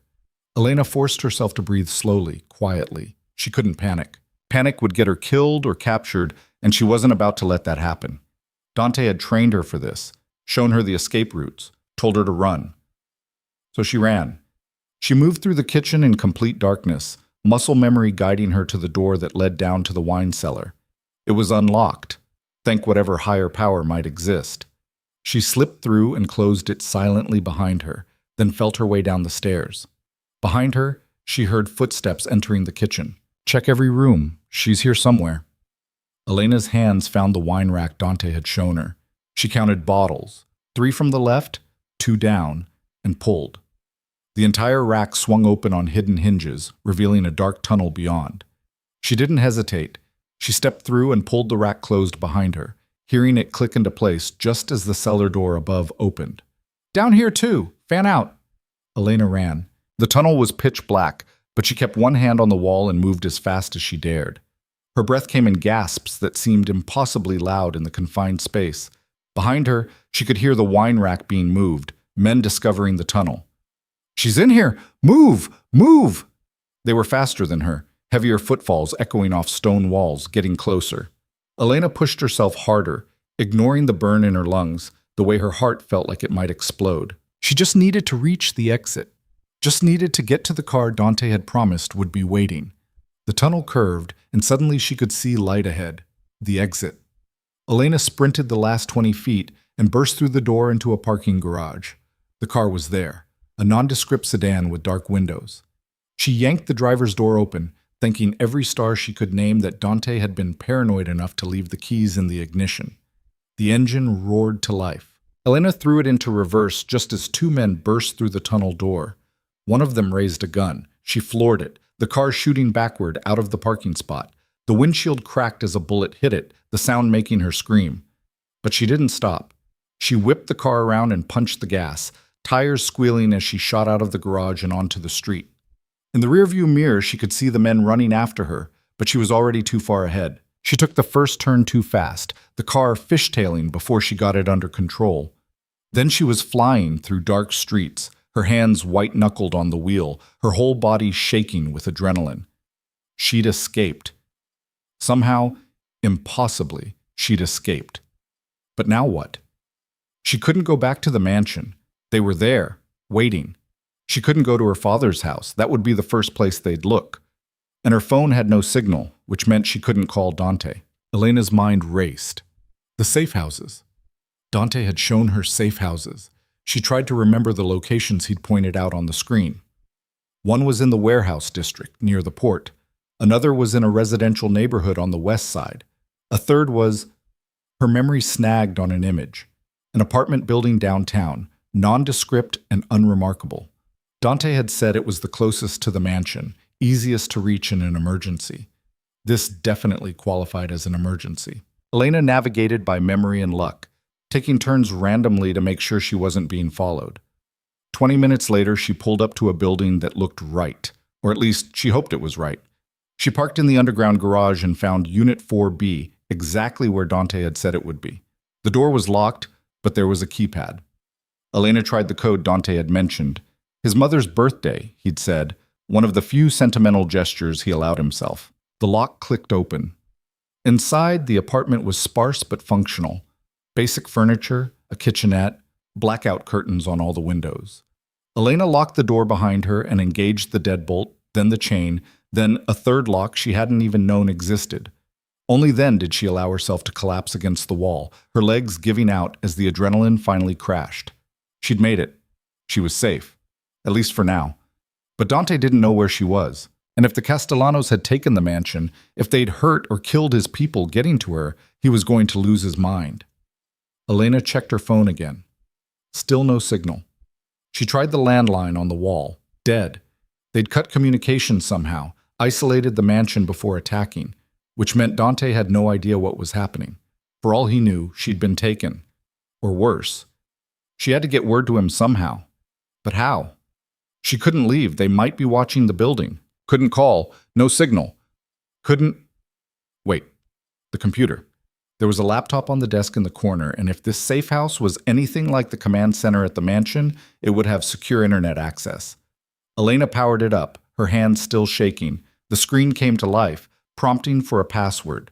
She tried Dante's mother's birthday again, and incredibly, it worked. The desktop was bare except for one folder labeled Emergency Protocols. Inside was a single program, an encrypted messaging system. Elena opened it and found Dante's contact information already programmed in. She typed quickly, Safe House 4B, mansion compromised. Men came for me, but I escaped. Not hurt. Don't know status of guard/Maria. Be careful. She hit send and waited, staring at the screen. Seconds ticked by. Then a minute. 2. Had it gone through? Was he getting her messages? Finally, 3 dots appeared, indicating he was typing. Elena's breath caught. The response came through. Thank Christ, stay there, don't move, don't open the door for anyone except me. I'm coming. Elena. How long? Dante. 20 minutes. Elena, I'm sorry. I'm so sorry. This is my fault. Elena. Not your fault. They would have come eventually. Just get here safe. Dante. I will. And then I'm going to burn their entire family to the ground. The message sent chills down her spine. She'd never heard such cold fury, not even in person. Whatever control Dante had been maintaining, it was gone now. The Castellanos had crossed a line, and they were going to pay for it. Elena closed the laptop and moved to the window, peering through a gap in the curtains. The street below looked normal, people walking dogs, cars passing by, life continuing like her world hadn't just been turned inside out. She checked the time. 18 minutes since Dante's last message. She paced the small apartment, unable to settle. Every car that passed might be him, or might be them, come to finish what they'd started. At exactly 20 minutes, she heard footsteps in the hallway outside. Heavy, purposeful. Then a knock. 3 sharp raps followed by 2 quick ones. A code Dante must have established for exactly this situation. Elena rushed to the door, checking the peephole. Dante stood there, flanked by 2 large men in suits she recognized as his personal security. His expression was devastating, fury and relief warring for dominance. She unlocked the door and barely had time to open it before Dante was through, pulling her into his arms so hard it hurt. His hands were everywhere, her face, her hair, her back, like he needed physical proof she was whole and unharmed. You're okay, he said, the words more for himself than her. You're okay, you're okay. I'm okay. Elena wrapped her arms around him, feeling him shake. I followed the plan, just like you showed me. I know you did. He pulled back just enough to look at her, his eyes scanning her face for injuries. Did they touch you? Did they hurt you at all? No, I got out before they could catch me. The tunnel? Yes. They found it after I went through, but I had enough of a head start. She touched his face, feeling the tension vibrating through him. Dante, Maria, the guards. I don't know what happened to them. Marco's at the mansion now with a full team. He'll find them. Dante's jaw was tight. But that doesn't matter right now. All that matters is you're safe. What happens now? Now? His expression went cold, dangerous. Now I show the Castellanos what happens when they come after what's mine. He turned to the 2 men who'd come with him. Get her to the secondary location, the one outside the city. Full security detail. No one in or out without my explicit authorization. Wait, what? Elena grabbed his arm. You're not coming? I have something to handle first. Dante, no, you can't go after them alone. I'm not alone. I have 50 men moving into position as we speak. His hands cupped her face. Elena, I need to do this. They violated my home, threatened my wife. If I don't respond with overwhelming force, every other family in this city will think they can do the same. Then let me come with you. Absolutely not. We're partners, not in this. His voice was firm. I won't risk you. Not for revenge. Not for anything. He kissed her hard, desperately. Please, go with Tony and Marcus. Let me do what I need to do, and then I'll come find you, and we'll figure out what comes next. Elena wanted to argue, wanted to demand he let her stay, that they face this together like he'd promised. But she could see the fear still lurking in his eyes, the knowledge that he'd almost lost her tonight. He needed to do this. Needed to eliminate the threat so completely that no one would ever try again.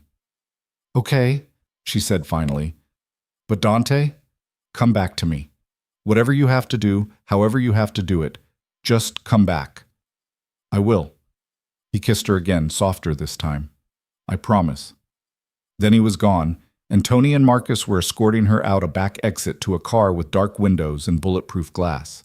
As they drove through the city toward whatever secondary location Dante had arranged, Elena stared out at the passing lights and tried not to think about what was coming. Dante had shown her restraint and control for weeks, had carefully maintained his civilized facade even when she knew the violence simmered beneath. But tonight, that facade had cracked completely. Tonight, she was going to see exactly what he was capable of when someone threatened what he loved. And despite everything, despite the fear and the danger and the knowledge that people were probably going to die because of her, Elena couldn't bring herself to regret any of it, because for the first time in her life, she mattered enough to someone that they'd go to war for her. She just hoped Dante survived the war he was about to start. The safe house outside the city turned out to be a cabin in the woods, isolated and heavily fortified. Tony and Marcus positioned themselves at strategic points, while Elena was shown to a bedroom with reinforced windows and a door that locked from the inside. She sat on the bed, still wearing the clothes she'd been in when the attack happened, and waited. Checked her phone obsessively, even though there was no signal out here. Paced when sitting became unbearable. Tried not to imagine the worst. Hours passed. Midnight came and went. Elena dozed fitfully, jerking awake at every sound. When dawn finally broke through the windows, she was exhausted but couldn't sleep. At 7 in the morning, she heard a car approaching. Elena jumped up, pressing her face to the window. A familiar black sedan was pulling up the long driveway, and when the driver's door opened, Dante stepped out.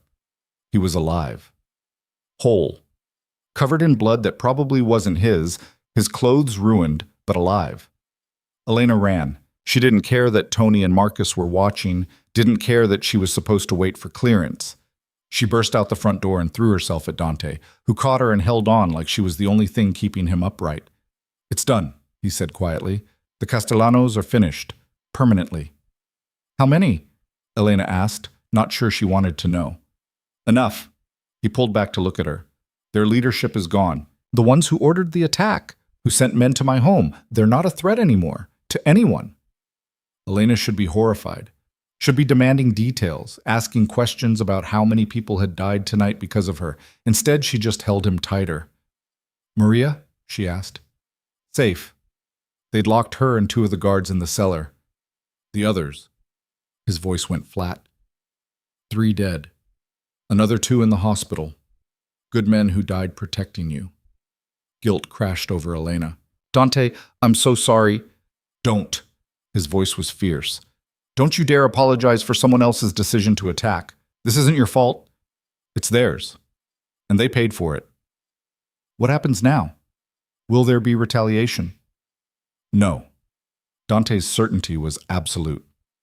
"I made sure everyone in this city understands what happens when they come after my family. There won't be retaliation because there's no one left to retaliate." Family. He'd said family. Elena looked up at him, at this man who'd just spent the night hunting down everyone who'd threatened her, who'd killed to protect her without hesitation. He was dangerous, violent, everything she should fear, and she'd never felt safer in her life. "Take me home," she said. "Elena, the mansion might not be secure yet. I don't care. Take me home." She met his eyes. "We face this together, remember? All of it.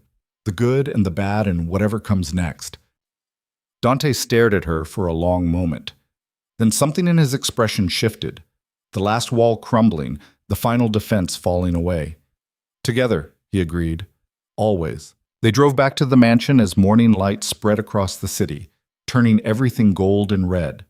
Elena kept her hand on Dante's thigh the entire drive, needing the physical contact to remind herself he was real, alive, here.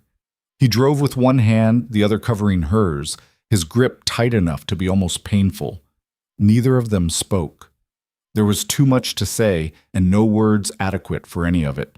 The mansion looked wrong when they pulled up. Broken windows had been boarded up. Police tape fluttered in the breeze near the side entrance. Men in suits, Dante's people, not cops, moved around the property with grim efficiency, cleaning up evidence of the attack. Marco met them at the door, his expression carefully neutral when he saw the blood on Dante's clothes. Boss? Mrs. Russo. We've secured the perimeter, swept for any devices or tracking equipment. Found 3 bugs. Removed them all. The guards' families? Dante asked. Being taken care of. Full benefits plus extra compensation. I handled it personally. Marco glanced at Elena, then back to Dante. Maria's in the kitchen. She's shaken but unhurt. Wants to see Mrs. Russo when you have a moment. Thank you, Marco. Elena touched his arm. For everything you did last night. Something flickered across Marco's hard features. Surprise, maybe, or respect. Just doing my job, ma'am. Inside, the mansion bore more obvious signs of the invasion. Furniture overturned in the foyer, bullet holes in walls that would need patching, blood on the marble floor that someone was currently scrubbing away. Elena felt Dante tense beside her, his jaw tightening as he surveyed the damage to his home. I want this place spotless by tonight, he said to no one in particular. Get contractors in if you have to. I don't want her seeing this. I'm already seeing it, Elena said quietly, and I'm okay. You shouldn't have to see it. His voice was rough. You shouldn't have to live with what happened here. Dante. She turned to face him fully. I'm not made of glass. I won't break because things got scary. Stop trying to protect me from reality. He looked at her for a long moment, something shifting in his expression. Then he nodded. You're right. I'm sorry. Maria appeared from the kitchen, her eyes red and her face pale. When she saw Elena, relief flooded her features. Oh, thank heaven. I was so worried they wouldn't tell me if you'd gotten away. Elena crossed to her and pulled the older woman into a hug. I'm fine. I followed Dante's plan exactly like he showed me. Are you hurt? No, just frightened. Maria pulled back, wiping her eyes. Those men, they came in so fast. Before we knew what was happening, they had guns pointed at us. They locked us in the cellar and said if we made noise, they'd kill us. So we stayed quiet and prayed you'd gotten away. She did. Dante's voice was hard. And the men who did this are dead. All of them. Maria's gaze moved to the blood on his clothes, and she nodded slowly. Good. That's good. She straightened her shoulders, pulling herself together visibly. Well, I imagine you're both hungry. Let me make breakfast. Maria, you don't have to. I need to. She was already moving toward the kitchen. I need to do something normal, please. Elena understood that need. Sometimes the only way to process trauma was to pretend everything was fine until your brain caught up with your body. Okay, thank you. Dante waited until Maria had disappeared, then took Elena's hand. Come on, let's get cleaned up. They went upstairs to his suite, closer than hers, and neither of them wanted to be separated right now. In the bathroom, Dante started to peel off his ruined shirt, then stopped, looking down at himself with an expression Elena couldn't quite read. I'm covered in blood, he said quietly. Their blood. From what I did to them after they came for you. I know. Do you? Do you really understand what I did last night, Elena? He turned to face her. I didn't just kill them. I made them suffer. I made sure they knew exactly why they were dying. I was brutal and merciless, and I felt nothing except satisfaction that they were screaming.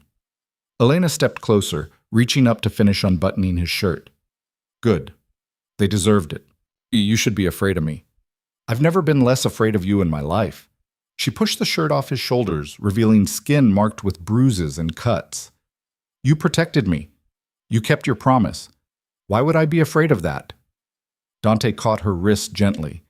Because this is who I am, Elena. The violence, the killing. It's not something I do reluctantly. Part of me enjoys it, especially when I'm protecting something I... He stopped himself. Something you what? He closed his eyes. Something I love. The word hung between them, raw and honest and terrifying. Elena's breath caught. Say it again, she whispered. Say it looking at me. Dante's eyes opened, dark and intense and full of everything he'd been trying to hold back. I love you. I don't know when it happened or how, but I do.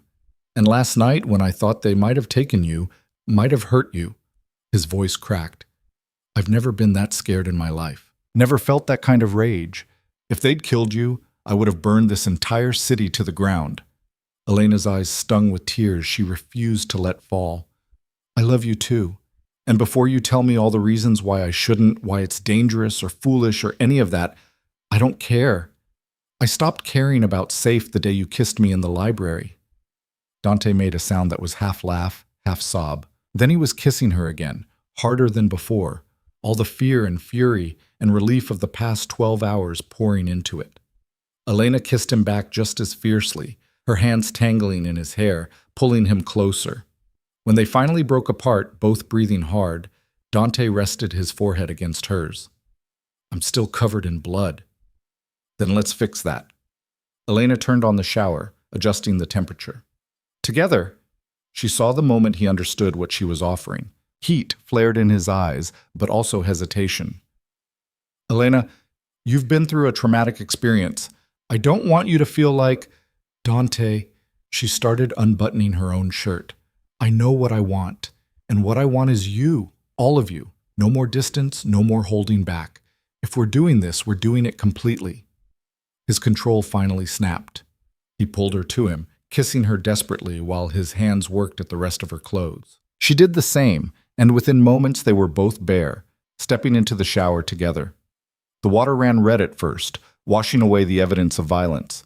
Dante was careful with her, his touches gentle despite the hunger in his eyes. Elena traced the scars on his body, old wounds from a life of violence, and felt something fierce and possessive rise in her chest. He was hers now, completely and absolutely hers. What happened next was neither perfect nor awkward. It was real and messy and beautiful in its honesty. They came together like two people who'd been holding themselves back for too long, all restraint finally abandoned. And when it was over, when they were tangled together under the spray of water that had finally run clear, Elena felt something settle in her chest, like she'd finally found the place she was meant to be. "No regrets?" Dante asked, his voice rough against her ear. "None." She kissed his shoulder. "You?" "Not even close." He pulled back to look at her, water streaming over both of them. "But Elena, this changes things. Makes the target on your back even bigger. Are you sure you're ready for that?" "The target's already there. At least now I know it's worth protecting." She cupped his face. "We face it together, remember? Whatever comes next." "Together." He kissed her again, softer this time. "Always." They eventually made it downstairs, both clean and wearing comfortable clothes, to find Maria had prepared enough food to feed an army.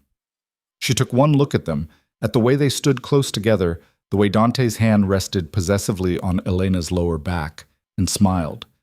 "It's about time," was all she said. Over breakfast, Marco appeared with updates. The Castellano properties have been divided up among the other families as reparations for the instability they caused. No one's contesting it. Everyone saw what happened to them and wants no part of that heat. "Good." Dante's tone was businesslike, but his hand found Elena's under the table. "What about city officials? Any blowback?" Judge Walsh made some noise about investigations, but Councilman Rodriguez shut her down. Said it was clearly self-defense given the home invasion. "You're clean." For now." "For now," Marco agreed. He glanced at Elena. "Mrs. Russo, I owe you an apology. I said you were a vulnerability. I was wrong. The way you handled yourself last night, escaping, getting to the safe house, keeping your head, that took serious guts." Elena felt herself flush. "I just followed the plan Dante showed me." "A lot of people would have frozen. You didn't." Marco stood. "You're good for him. Makes him more careful, more strategic. That's valuable in this business." After Marco left, Elena turned to Dante. "He's right, you know, about me making you more careful. Is that a bad thing?" "No, but it means you can't go rushing into danger trying to protect me.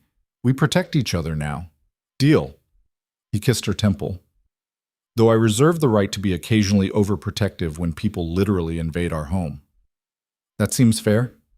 They spent the rest of the day putting the house back together, literally and figuratively. Contractors came and went, repairing damage. New security measures were installed, even more extensive than before. Elena went through each room with Maria, making sure everything was back in its place, erasing the evidence of violation as much as possible. By evening, the mansion looked almost normal again. Only someone who knew what to look for would notice the patches in the walls, the new windows, the upgraded locks. Dante found Elena in the library as the sun was setting, reading in her favorite chair. He settled into his chair across from her, and they sat in comfortable silence for a while, just existing together. "I've been thinking," he said eventually, "about what comes next, for us." Elena set down her book. "And? This life, what I do, the world I operate in, it's always going to be dangerous. There will always be threats, people trying to take what's mine. I can't promise you safety or normalcy. I'm not asking for that. I know, but I want to give you something." He leaned forward, his expression serious. "A real choice. If you want out, if you want an annulment and a new life, somewhere far from here with enough money to never worry again, I'll arrange it. No questions, no judgment. You fulfilled your part of the bargain and then some." Elena's heart squeezed. "You'd let me go? Just like that?" "It would kill me." His voice was raw. "But yes. Because I love you enough to want you happy, even if that happiness doesn't include me." She stood, crossing to his chair and settling herself in his lap. His arms came around her immediately, holding her close. "You're an idiot," she said affectionately. "I'm not going anywhere." "Elena, I mean it. You think I survived last night just to leave you? You think I fell in love with you by accident?" She kissed him softly. "I choose this. I choose you. The danger, the violence, the impossible life, all of it, because you're worth it." Dante's arms tightened around her. "You're sure?" "Completely." She settled her head against his shoulder. "Besides, someone needs to make sure you don't destroy the entire city every time someone looks at me wrong." He laughed, the sound surprised and genuine. "That's probably true." They sat like that for a long time, watching the sun set through the library windows. Eventually, Dante spoke again. "I've made some decisions about the business." "Oh?" "I'm moving more operations legitimate. The Port Authority contract I was working on, I pushed it through today. Within a year, 70% of my income will be from legal sources. The rest," he shrugged. "Some things can't be legitimized, but I can minimize them." Elena pulled back to look at him. "Why? Is this because of me?" "Partially, but also because I'm tired." He touched her face gently. "I've spent 20 years building this empire, and for what? To have enemies trying to kill me every other week? To never sleep soundly because I'm watching for threats? That's not sustainable. And now that I have something worth protecting, someone worth protecting, I want to actually be able to enjoy it. What about the other families? Will they let you step back?" "They don't have a choice. I've consolidated enough power that I can dictate terms now. And after what happened to the Castellanos, no one's going to push back." His smile was grim. "Fear is an excellent negotiating tool." "So what does that mean for us, practically?" "It means fewer late-night emergencies. More time together. Eventually, maybe even a normal life." He hesitated.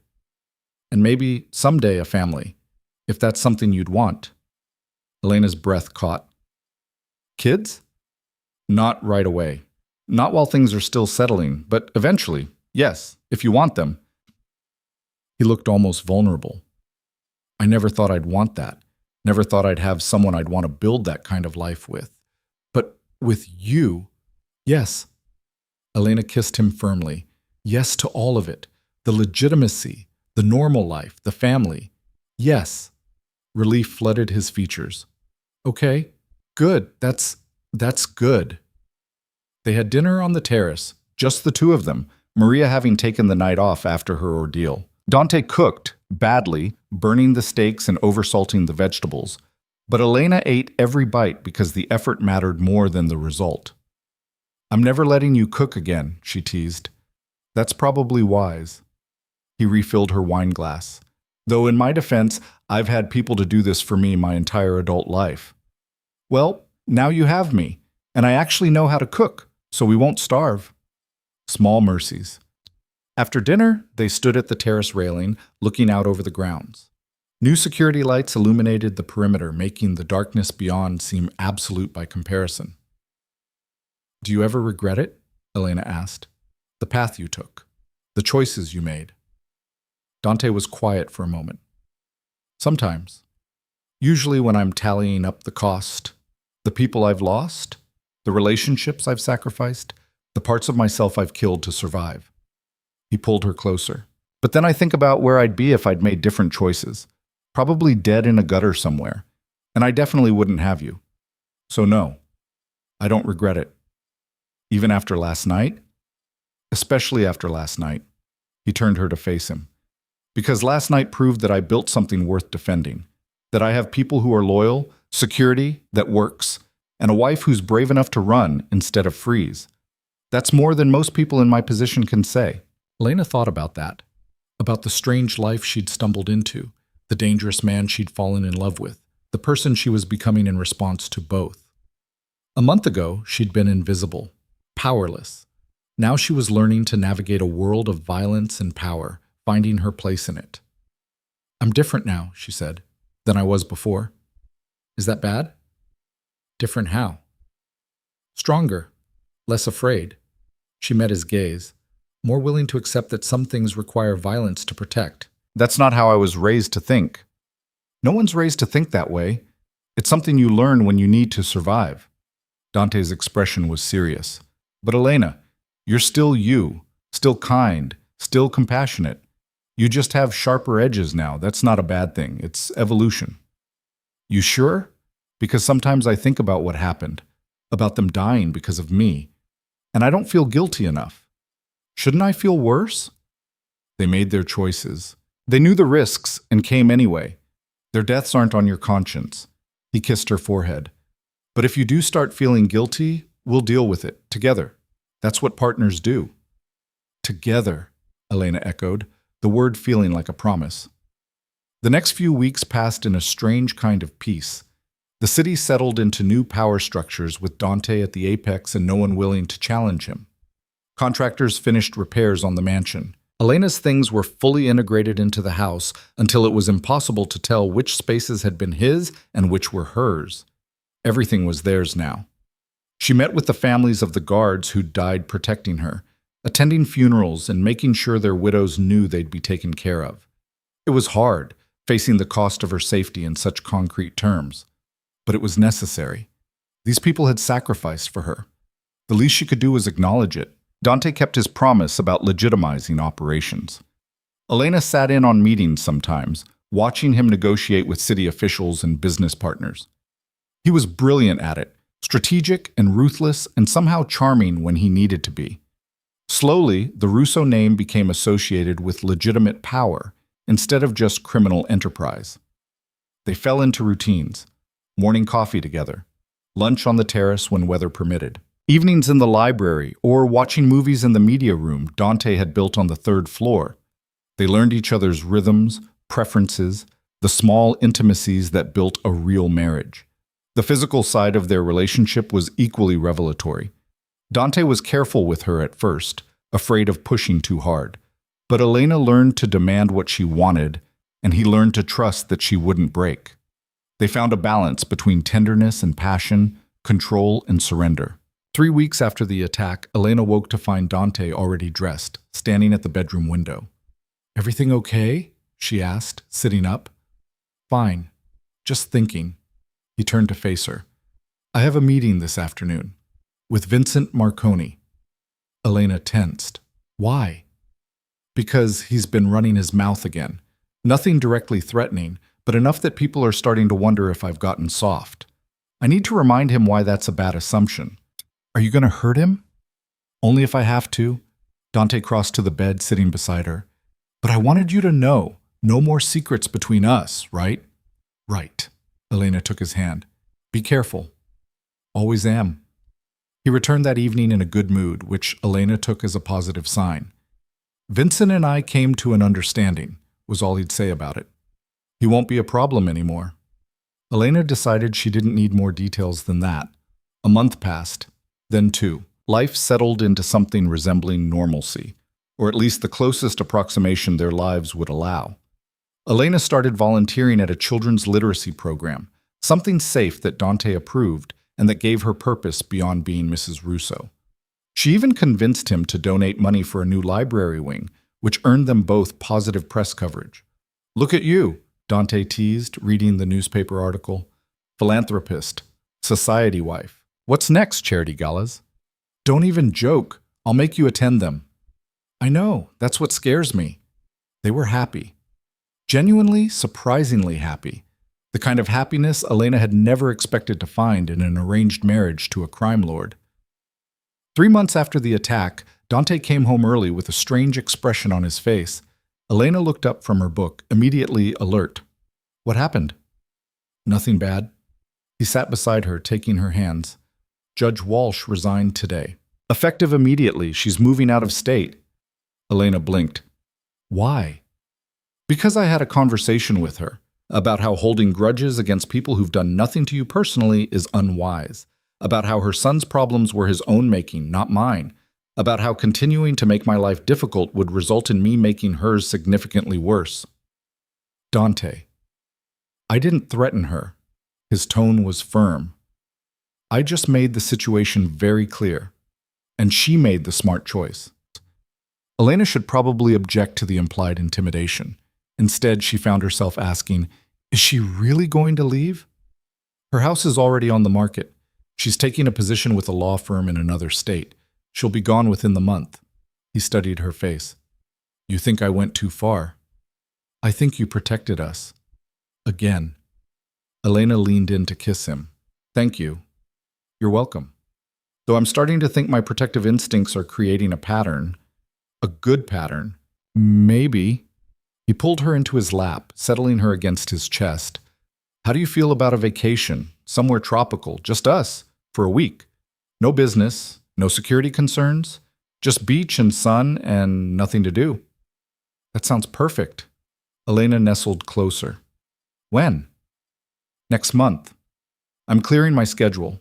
We'll go somewhere remote, private island, probably. I want you all to myself for a while. They did exactly that. The island was beautiful. White sand beaches, crystal water, a villa with windows that opened to the ocean breeze. Dante relaxed in a way Elena had never seen, his usual tension melting away until he looked years younger. They spent lazy days swimming and reading and making love in the afternoon heat. Dante taught her to fish, which she was terrible at but enjoyed anyway. Elena convinced him to try snorkeling, which he grudgingly admitted was interesting. On their last night, they sat on the beach watching the sunset, Dante's arm around her shoulders. I could get used to this, he said quietly. The peace, the normalcy. You still can. This doesn't have to be temporary. I know. He kissed her temple. And I'm working toward it. But it's a process. Dismantling an empire takes time. I'm not going anywhere. Take all the time you need. When they returned home, Elena found she'd missed the mansion. It was strange considering how she'd felt about it initially, but it had become home. Their fortress. Their sanctuary. The place where they'd built something real out of a transaction. Life continued. Dante kept legitimizing operations. Elena kept working with her literacy program, even started teaching a class herself. They attended the occasional gala or charity event, presenting a united front that no one questioned anymore. 6 months after their wedding, Dante came home with papers and a satisfied expression. It's done. As of today, 80% of my income is from legitimate sources. The rest is passive, old investments that are too complicated to untangle but aren't actively illegal. I'm out. Elena threw her arms around him. Really? You're really done with the criminal side? Really done. I'm just a businessman now. A very wealthy, very well-connected businessman with a violent past, but still legitimate. He spun her around. We can have that normal life you wanted. I never said I wanted normal. I said I wanted you. Well, now you get both. That night they celebrated with champagne and the kind of joy that comes from surviving something difficult and coming out stronger. Dante was more relaxed than Elena had ever seen him. The weight he'd been carrying for years finally lifted. What do we do now? She asked, curled up against him in bed later. Anything we want. He stroked her hair. Travel. Build legitimate businesses. Maybe start that family we talked about. Elena's heart skipped. You still want that? More than ever. He rolled to face her. I want kids with you, Elena. Want to build something that lasts beyond violence and power. Want to create a legacy that's about more than fear. When? Whenever you're ready. There's no rush. Elena thought about it. Thought about raising children in this mansion, teaching them to be strong and kind and strategic. Thought about watching Dante be a father, fierce and protective and surprisingly gentle. Soon, she said. Let's do it soon. Dante's smile was brilliant. Yeah? Yeah. She kissed him. We survived everything else. We can handle this too. Together. Always together. A year after their wedding, Elena stood in the cathedral where she'd married Dante, not for another ceremony, but for a charity event she'd organized. The space was filled with children from her literacy program, reading aloud to an audience of donors and supporters. Dante stood beside her, watching with an expression of quiet pride. His hand rested on her lower back, a gesture that had become automatic, comfortable. You did good, he murmured. This is going to help a lot of kids. We did good, she corrected. Your donation made it possible. Our donation. He pulled her closer. We're a unit now, remember? Elena looked around at the cathedral, the same space where she'd walked down the aisle thinking she was being sacrificed, where she'd met Dante's eyes and seen something unexpected beneath his power, where everything had started. Do you ever think about that day? She asked. Our wedding? All the time. Dante's voice was soft. I remember thinking you were the most beautiful thing I'd ever seen, and the most terrified. I wanted to tell you it would be okay, that I wasn't the monster you'd been told about. But I couldn't, not then. When did you know that this would work? The dinner party, when you stood up to Judge Walsh and defended me without hesitation, that's when I knew you were stronger than anyone gave you credit for. He turned her to face him. When did you know? The library, when you kissed me and everything else fell away. Elena smiled. Though I think part of me knew from the beginning, when you promised you wouldn't hurt me. I believed you then, even when I shouldn't have. Your instincts were good. They were. I chose you, and I'd choose you again, every time. Dante kissed her, not caring that they were in public, that people were watching. I love you, Elena Russo, more than I ever thought I could love anyone. I love you too. They stayed for the rest of the event, mingling with donors and watching children perform. When it was over, they drove home through the city that had become theirs, not through fear and violence, but through strategy and legitimate power. The mansion waited for them, lit up against the evening sky. Guards still patrolled the perimeter. Some things never changed, but the atmosphere was different now. Less fortress, more home. Inside, Maria had dinner waiting. They ate together, talking about the event and plans for the week ahead. Normal domestic conversation. The kind Elena had dreamed of but never expected to have. After dinner, Dante led her to his office. Their office now, since Elena had taken over managing the legitimate businesses. He pulled out a folder and handed it to her. What's this? She asked, opening it. Paperwork. For a foundation I want to start, using some of the money from liquidating my criminal assets. It'll focus on supporting families who've lost breadwinners to violence, education funds for the kids, job training for the widows, that sort of thing. Elena looked up at him, tears stinging her eyes. Dante, this is amazing. I can't undo the damage I've done. Can't bring back the people I've killed or hurt, but I can try to make something good come from it. He took her hands. I want our legacy to be more than just survival. I want it to be about building something better. We will. Elena kissed him, tasting salt from tears she didn't remember shedding. We already are. That night, lying in bed with Dante's arms around her, Elena thought about the journey that had brought them here. From a terrified girl walking down an aisle to a woman who'd found her strength in the most unexpected place. From a forced marriage to a partnership that had been tested by fire and come out stronger. She'd been sold to save her father's debts. Had married a man she feared and didn't know, had every reason to expect a life of misery and control. Instead, she'd found love, power, purpose, a place where she mattered, not despite the danger, but because of it, because someone had seen her worth and fought to protect it with everything he had. The king no longer stood alone, and the woman who'd once walked in fear now stood beside him, unshaken, crowned by her own will. They'd built something real from a transaction, something lasting from something temporary. And whatever came next, whatever challenges or threats or changes, they'd face it together. always together. Elena fell asleep with Dante's heartbeat steady beneath her ear, knowing that she was exactly where she was meant to be, that she'd finally found home in the last place she'd ever expected to look, in the arms of the man who'd bought her freedom by making her his wife, and then given her something far more valuable. He'd given her a choice, and she'd chosen him. Every single day, she chose him. And that, Elena thought, as sleep claimed her, was the greatest gift of all.